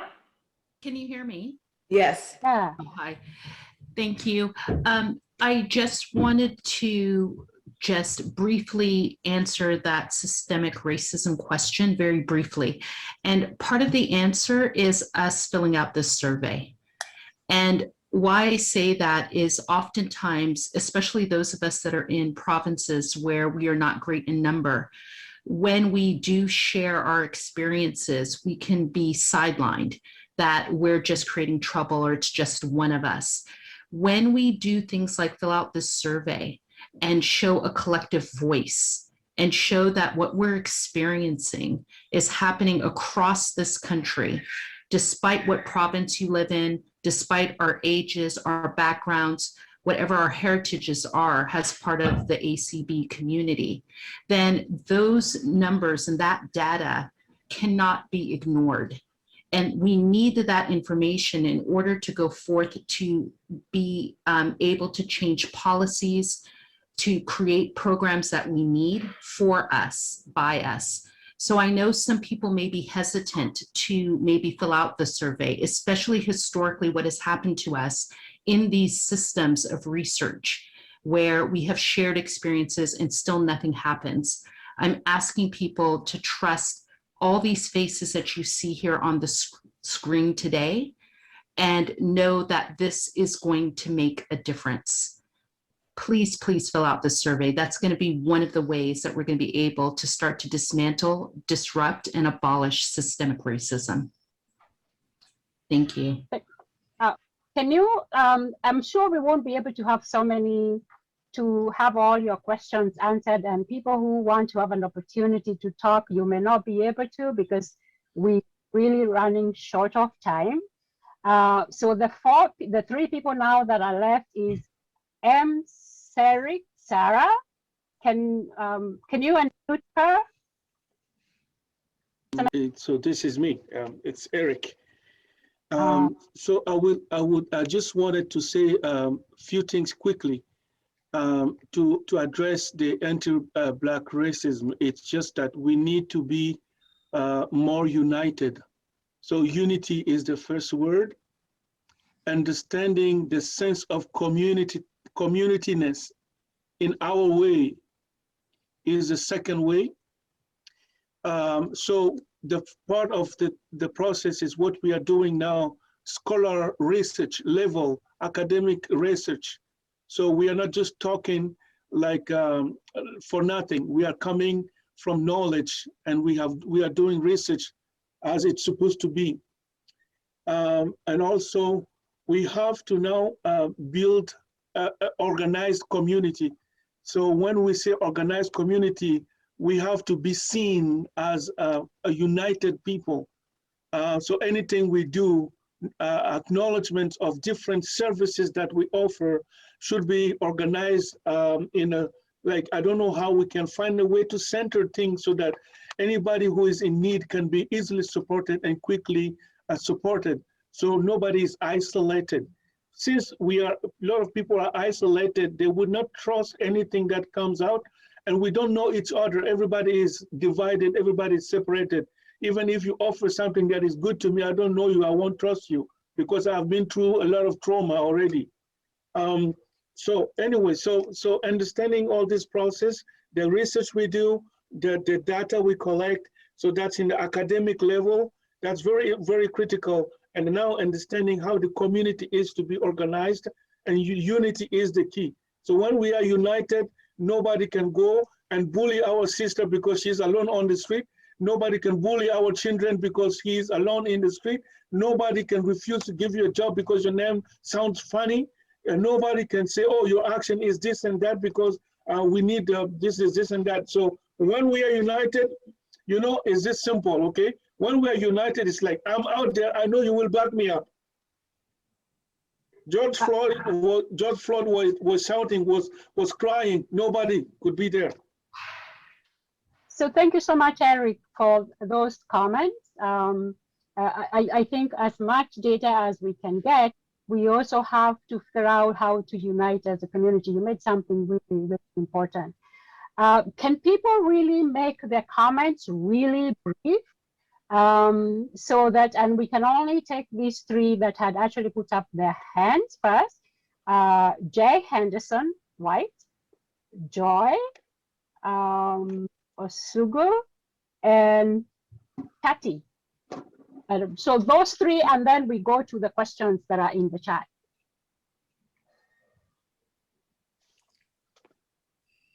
Hi, thank you very much. This is Joanne, and what I can say is Tamani Pugut, we are here. The population in Nunavut experiences the same issues, and we're very excited to participate in this research because it will confirm that we are here and we are ready and we are willing to participate so that it creates that opportunity for the community to have access to services and supports. We are here. Tamani Pugut. Thank you. Thank you. Thank you. Thank you so much. So there's somebody who is already unmuted. Is that Joy? Hello? Okay. Yeah. Thank you very much for the opportunity to ask this question. I'm a broadcast journalist who is passionate about African stories. So for me tonight, this is beautiful. Collaboration is the key. I've worked with Professor Toa for a bit on projects, and the sense of joy I get when I see PHAC and a few other names. My question now is, how can we get more government people, policymakers, institutions that can collaborate with researchers and the ACB communities. I'm talking about those at the grassroots now, because we can't just have top to the bottom, but we also need from the bottom to the top approach. Excellent. Thank you. And you've actually made a comment that's really, really important. And that's why when you saw from across the country, we're working with our community partners, our academic partners, to actually start from the bottom up. And hopefully this is going to be very useful. So make this other point as well about, it's important to continue the partnerships. And there's been some comments in the chat and in the Q&A around how do we increase the partnerships from PHAC or PHAC to African Caribbean and Black and African Nova Scotian communities. And I think maybe this is one way to begin that, and then hopefully it'll be continued so that the funding from PHAC will continue to be committed to addressing and confronting anti-Black racism and funding projects for our communities. So hopefully this is the beginning to that. So I'm just pairing your question to something that happened in the chat. Okay, yeah, thanks, Commissioner. I think we will stop. There's so many comments people are posting. I actually think because of time, we will end the Q&A here and move on to the next item on the agenda. I hope you're okay with that, Commissioner. Yes, I know we don't have as much time as we need, so this is good. We get our little snippets and we have the record of the question. So yes, absolutely. And we will address all questions by email and phone call. There's a cell phone there for you to call, or we can also reply to all your emails. Just type your question there throughout. The surveys are also available, and the link is on the question and answer. So you can click on it anytime while you're watching the Kahoot game. Yeah, so back to the moderator. All right, thank you very much to the moderators and all those who participated in the Q&A. That was an engaging session. We want to thank you, our attendees, for staying with us for the launch of the survey. We hope that you will take the survey and encourage your friends and family members to share their opinion as we work together to improve the health of members of ACB communities across Canada. It's been talk. Let's take a short break as I call on Eric to give us a bit of sound from the African drum. But we'll keep it really brief so we can continue with the program. Eric.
Wonderful, beautiful. Thank you so much, Eric.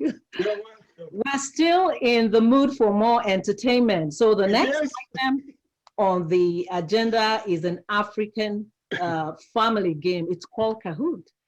I'm told it is engaging and exciting and involves all the hubs.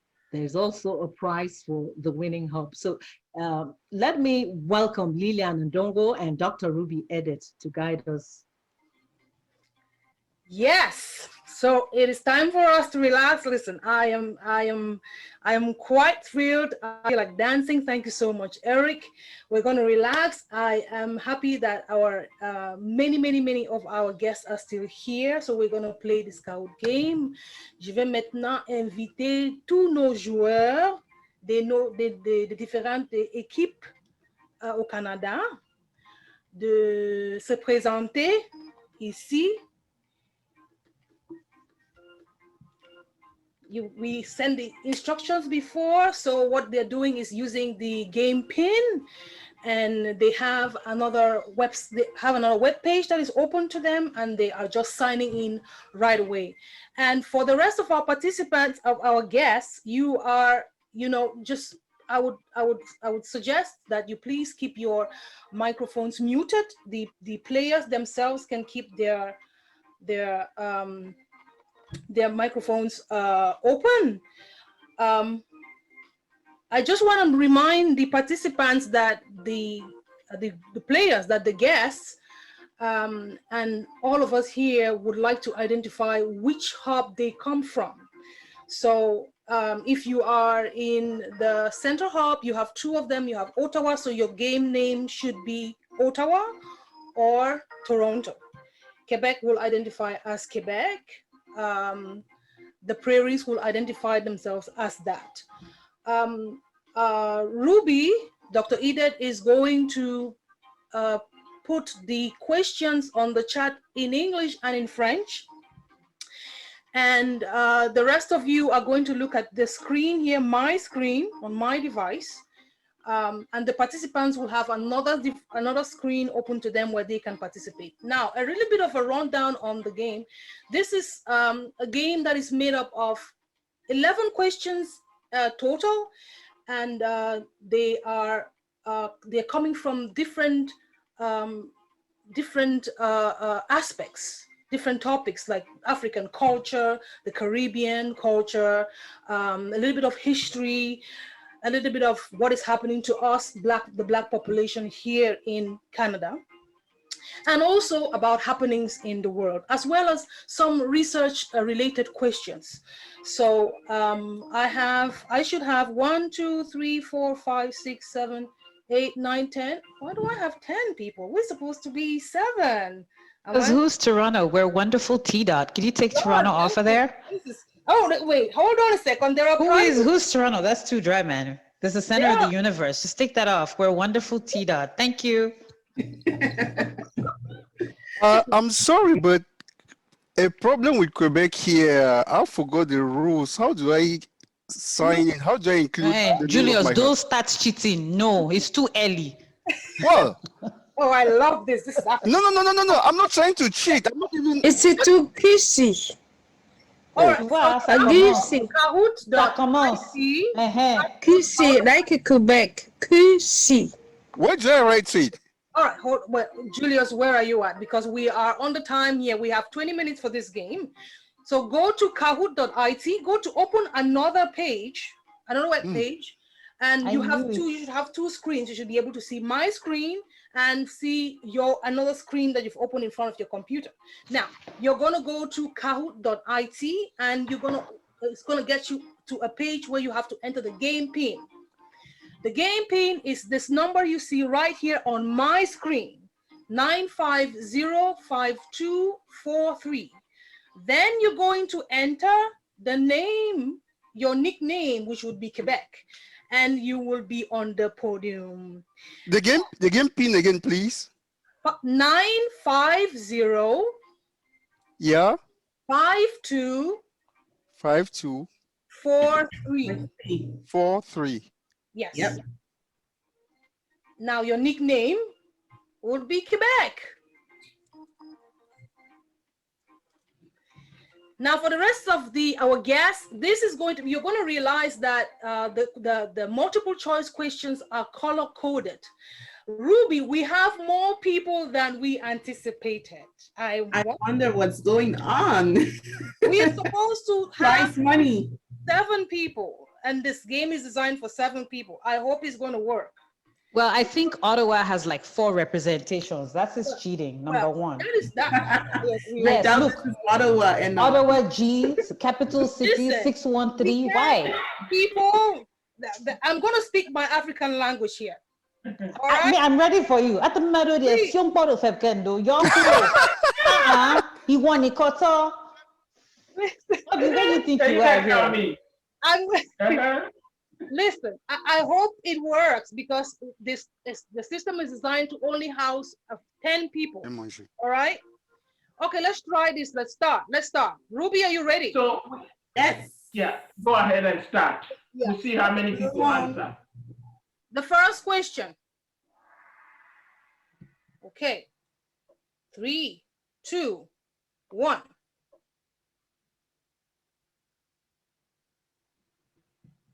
How many languages are spoken in Africa? You have 20 seconds to answer. Please choose the corresponding color to the question, to the answer. The corresponding. You have to be fast and you have to choose the right answer. Oh. Julia, stop it. All right. Now let's see who's in the top. The 403 is at the top. We don't recognize 403. Right. Who is 403? That's it. That's what we're talking about. We have to have 1 rep per hub. Now, Ruby, the next question, please, on the chat. Let's go. In the culture of many African countries, it may be considered disrespectful to eat which food with a spoon or fork?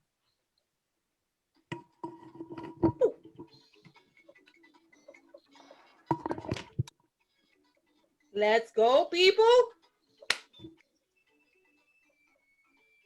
Too bad you can't listen to the music here. It is really... Yes, don't worry, Lillian. It's our party, don't worry. All right, let's see the scores. Oi, the 403 is on fire. Please, who is 403? That's the big question. I think it's Professor Eto'o. Really? And upon this, stop giving people the answers. Why is she giving people? You are PHAC. Stop giving answers here. All right. Next question, Ruby. Next question.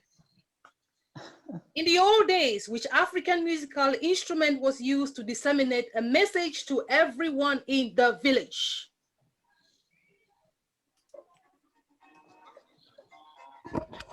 A woman, African woman, no agree. She go say, I'll be lady.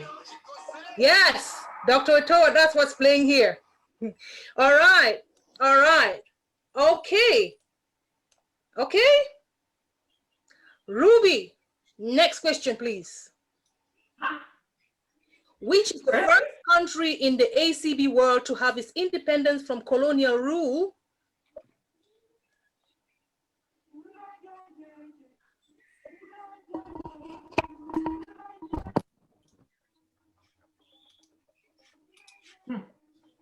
Let's see you get this one now. Lillian, don't even try me. Don't tempt me. Stop it. Dr. Eto'o, is the check ready? We're ready here. The wonderful T-Dot. Yes.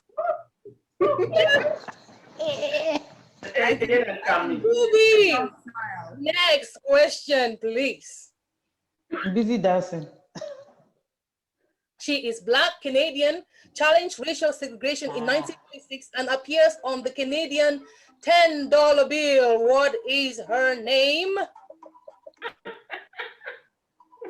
What is her name? People, you need to know this. Okay.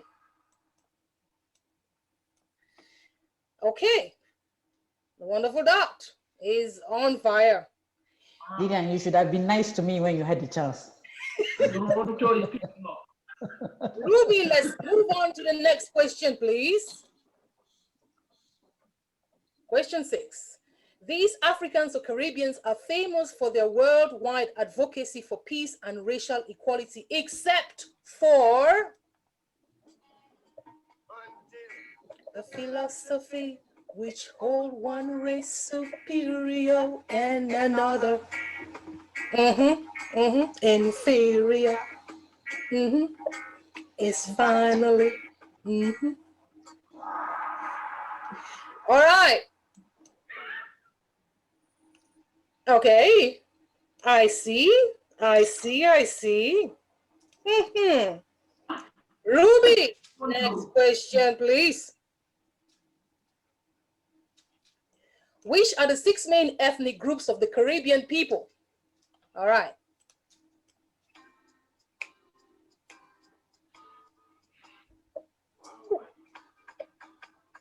Oh, yeah. Kassav. You only have 2 options for this question. Ladies and gentlemen, let's go. Okay. Who's on the podium? BC is coming up. DJ is coming up. Ostrich is ostrich. Ruby, next question, please. Who's Canada's first Black Governor General?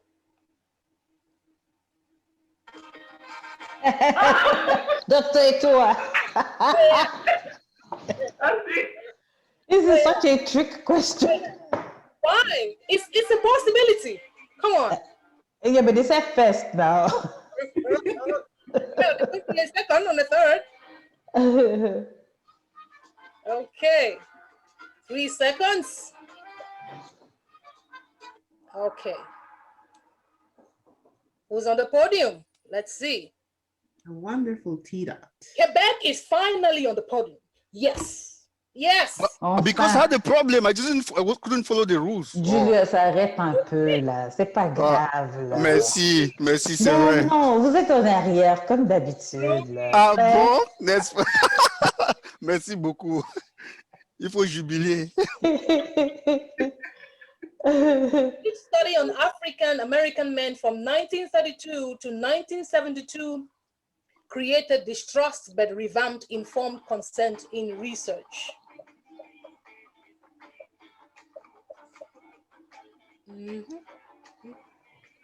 You guys need to know this one.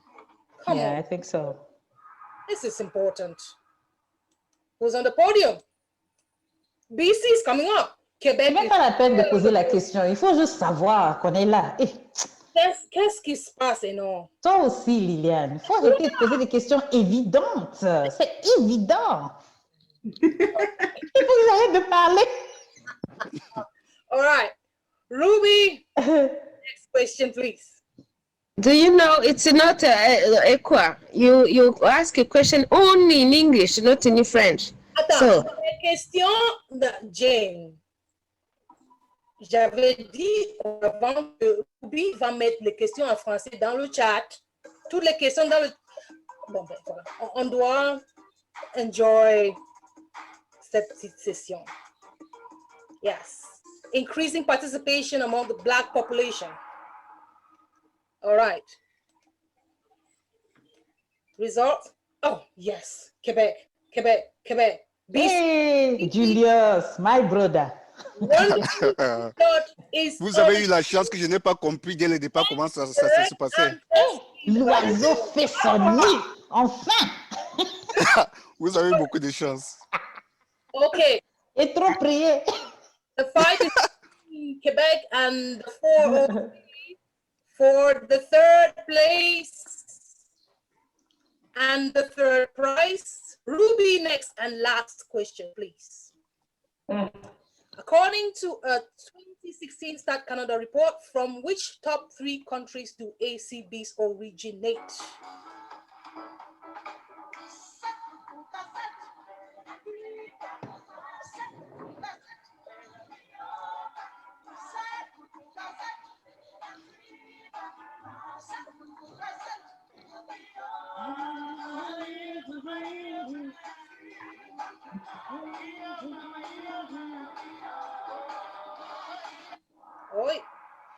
All right, the scores, the podium, let's see.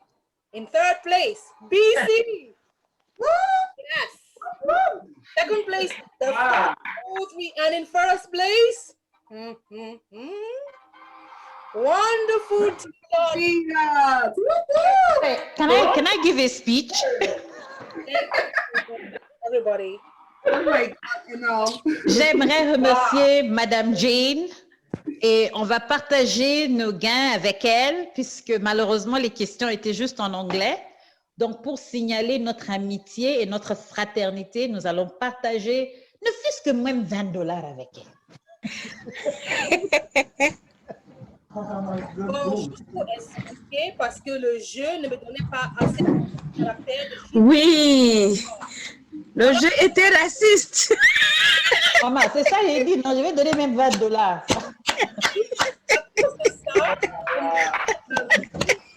Oh, thank you so much. Imaginez-vous d'être racisé dans le groupe à cause de sa langue. Thank you, thank you, thank you, thank you so much. Remember. Fantastic game. Congratulations to the winning hub. And thank you, Dr. Ruby, Edith, and Lillian Ndongo for an excellent job. And got me laughing all through with her side comments. That was fun. Good break from the hard talks. The University of Ottawa will send you your winning prizes, the top 3. Professor Toa? The prizes will follow shortly. Okay. I said the prizes for the 3 winning hall. Can you say what the prizes are again? Because I just want to be sure. Okay, the prizes are coming. Let's leave that and Madam Joy, we know ourselves. What are the prizes? They're coming. They're coming. They're coming. Let's just get going. It's evident to run the prizes. So at this time, I want to thank everyone for staying with us. We know that this exercise is designed to ensure that we obtain accurate and timely data about the subject matter. So it's on that note that I would like to welcome Akan Essien and Dr. Angela Keda for the details of the survey.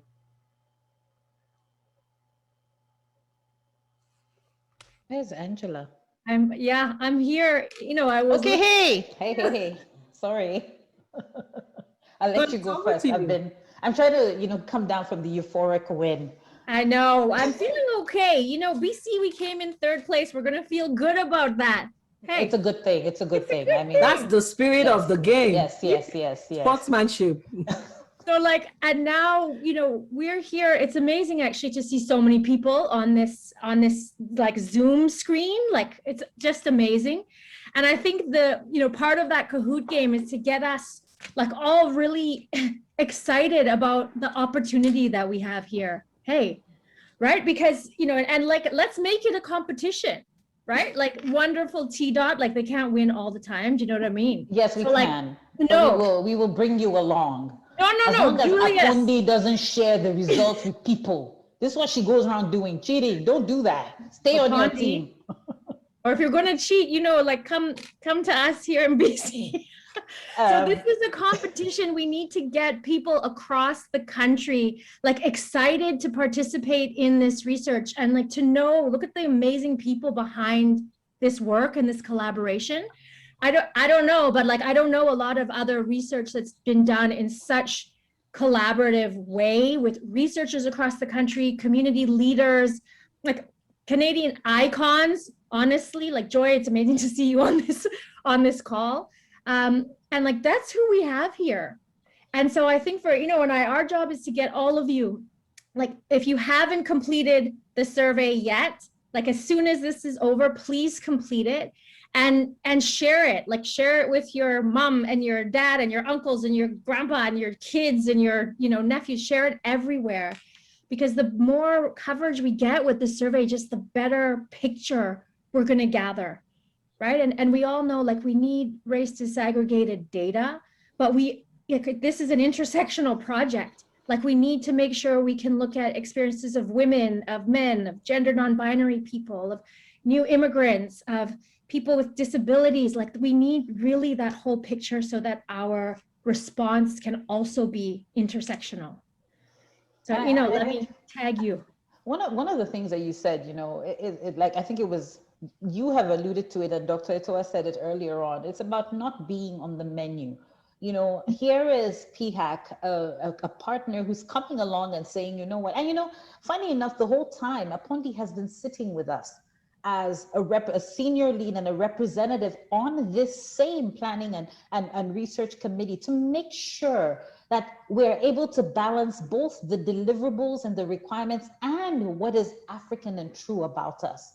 We talk about fighting systemic racism, but we have to be careful not to become part of the problem ourselves. University of Ottawa has just mobilized so many resources for us to be here and have this conversation while the whole world is on freaking fire outside.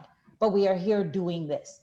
You know, it's just a little click. You share it with I've shared it with so many people. I think people are tired of me this whole day. That's all I've been doing. I've been sharing with people. I'm calling them. Did you do it? Did you do it? How do we fight systemic racism? We don't always have to be in the streets. When we can, we go. But this is one way we do it. Just click and share it. Click and share it. And, you know, as the numbers rack up, we will see our influence grow. This is the data that we're going to use for I don't know how many years to come. This is such an amazing opportunity. I don't talk a lot about allyship because I think we all are called to be great human beings. Just the fact that we're breathing the air today and COVID didn't take us out, and some of us had COVID and came back stronger and wiser. This is why we use the opportunity. This is why we do what we do. Click, click, click, get it done.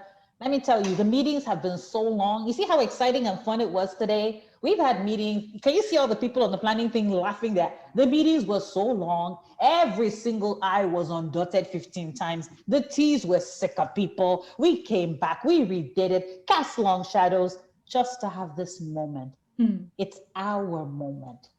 It's our own. Can you imagine? How wonderful is that? Okay, Angela. Oh, j'aurais dû le dire en français, excusez-moi. Oui, oui. Ouais, je suis vraiment désolée, mais c'est vraiment notre moment. On n'a pas besoin d'attendre un autre jour. On n'attendra pas qu'une autre occasion se présente, puisqu'on ne sait pas si on sera même là. Mais on est là maintenant. Nous sommes là ensemble en ce moment. Donc, il faut qu'on en profite. Il faut qu'on prenne vraiment tous les avantages qui nous sont offerts. Absolument. And so, you know, like, that's just beautiful. Like, let's seize this moment and this opportunity. Let's be grateful for leaders like Prophet Toa of Apondi, who are kind of here. You know, these guys working day, night, Wangari, these people working day, night for the last, I don't know, almost what, 8 months, right, to get us here. And our success is going to be measured in the first stage of how many people feel that it's important and they complete the survey. Our success and what we do with it is another marker, right? What we collectively do with this data. But right now we just have to get people excited to complete the survey. So Benita, I think you've already put the links right into the chat. For those of you on Twitter or social media, you know, like, put it up there. Tag people. We're all retweeting. And, you know, Rania, who is an anti-oppression trainer, said to us the other day that, like, the resistance needs administrators, and, like, the resistance also needs researchers, right? Can I add ourselves to that mantra? The resistance needs administrators and it needs researchers. So this is our moment. Can I just say, Angela, when we say researchers, I think I want to say that we can expand that to include our own selves. We've been holders of indigenous ways of knowing for centuries.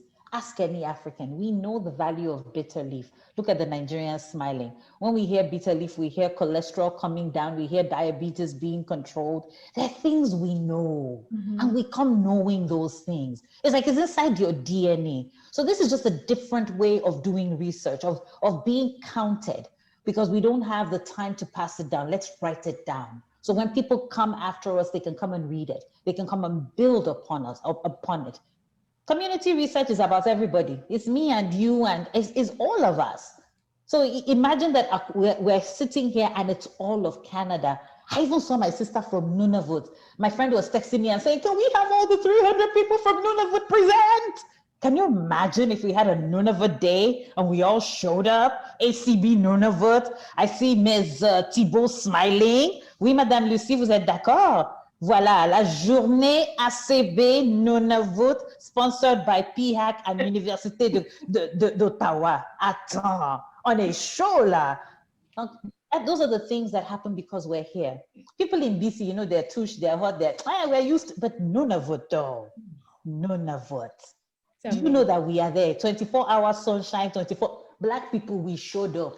When it's dark, we smile. You can see my teeth. When it's shining, I stand straight because melanin, you know? Let's occupy, really. Occupation, this is what it looks like. And I'm so excited that we're here. We even have a whole ass broadcaster. Come on, people. A complete broadcaster, like, you know, seasoned, to perfection. Did you hear how she delivered it? It's serious things. Yes, yes. So I'm truly excited. I can see Dr. Bagnini smiling his little heart out. It's like, oui, en français, on est prêt, c'est ça. Le sondage est rempli. En tout cas, je ne pense pas qu'il y ait autre chose qu'on puisse dire, mais on est tellement heureux et fiers de nous, de notre capacité, de ce dont on est capable. Ce n'est pas une petite chose de rassembler les gens comme ça. Et ce n'est pas une petite chose de répondre à un tel appel. Mais on est là. On est là. On est toujours à 72 personnes. Hein? Même ceux qui sont partis donner à manger aux bébés sont de retour. Vous vous rendez compte? Donc, merci beaucoup. Merci, merci, merci, merci infiniment. Thank you, Dr. Angela Keita and Akan is saying that was the best call to action for tonight. And look, it's good that we're all here and we're having this conversation. I just hope that when we leave, we'll walk the talk. Let's keep sharing the links. Let's get people to feel and share, and then we can gather data to improve the ACB community when we talk about healthcare delivery. We appreciate and celebrate your passion for the ACB community. Thank you all for staying with us as we prepare to end the program. I'd like to welcome Dr. Joseph Osuji for the closing remarks. It looks like Professor Josephine wanted to say something. Yeah, can I say one quick thing? Sorry, Joy, to break protocol. Okay, so long as you keep to time. There is another prize that they're competing for. And Angela, remember that the PRAs, the Peer Research Associates, are competing. Who will reach the finish line first? There's first place winner, second place winner, and third place winner. I know you did not see Ottawa today, but we're hoping to get there first. You will see us. And this team continues to plan the knowledge translation piece. So the competition is not over yet. We'll be back to do something with the data. And so PRAs, you're all here, the Peer Research Associates from each of the region. So they are in competition. Who is going to reach the finish line first in terms of the numbers from each region, and they'll be winning prizes as well. And we'll be back to celebrate. Thank you. I'll stop. All right. Thank you, Dr. Josephine Atoa. I'd like to welcome Dr. Joseph Osuji as we end this program for his closing remarks. Thank you again, everybody, for what a wonderful evening. I kind of like that game that was played and the squabbles and the quarrels and the fights that was going on in the background. That's a typical African family, African society. We squabble, we talk over each other, and we still have fun together. Thank you so much for putting this together. I really, really, really do appreciate PHAC, represented by the Director General in this event. We are very humbled to have you here, and for PHAC to find the funds to sponsor this study, it says a lot about the country we live in. I am very proud. I'm a Canadian. I'm very proud I call this land my home. And these things are things that add up to make me never regret that decision to choose Canada as my home. I appreciate Professor Etowa for the leadership he has brought on the table for this. Yes, for the past 8 months, he's been meeting after meeting in the middle of COVID. Some of us had COVID along the line. We went absent for some time and then we joined again. That we survived COVID up till this point where we can now see the light in the tunnel is also something to be appreciative of. I appreciate everybody who showed up today. This is a very rare study. I don't think I will do a better job of calling everybody to action more than those who have already done that. This is a very rare study where we are in control of our fate, we are in control of our data, we're in control of our process. It is very rare to have it that way, and we must come together to show that we can do it. We have what it takes to do it. Do your best individually, collectively to publicize this study. Send out the links, follow up, let us get enough, more than enough data to show that we'll be hungry for such. And this is an opportunity we must not miss. I also thank all the PRAs. I thank all the members of the expert committee, and that we are Canadians. We are here. We are here. We are not going anywhere. So whatever that will make our life a little more comfortable here, we must be able to put our heads together to make sure it happens. With that, I really want to appreciate everybody again, and I would like us to continue to advocate for ourselves, come together, pull our resources together, and watch each other's back. It will get better. Thank you. Thank you very much, Dr. Joseph Osujan. I thank you very much for really keeping it short. I'd like to thank everyone for staying with us till the end of this program. I am particularly happy that we're doing this in the community. I hope to see more of it. But before we go, I want to specifically thank the Director General of PHAC for staying with us to the end of the program. That is leadership.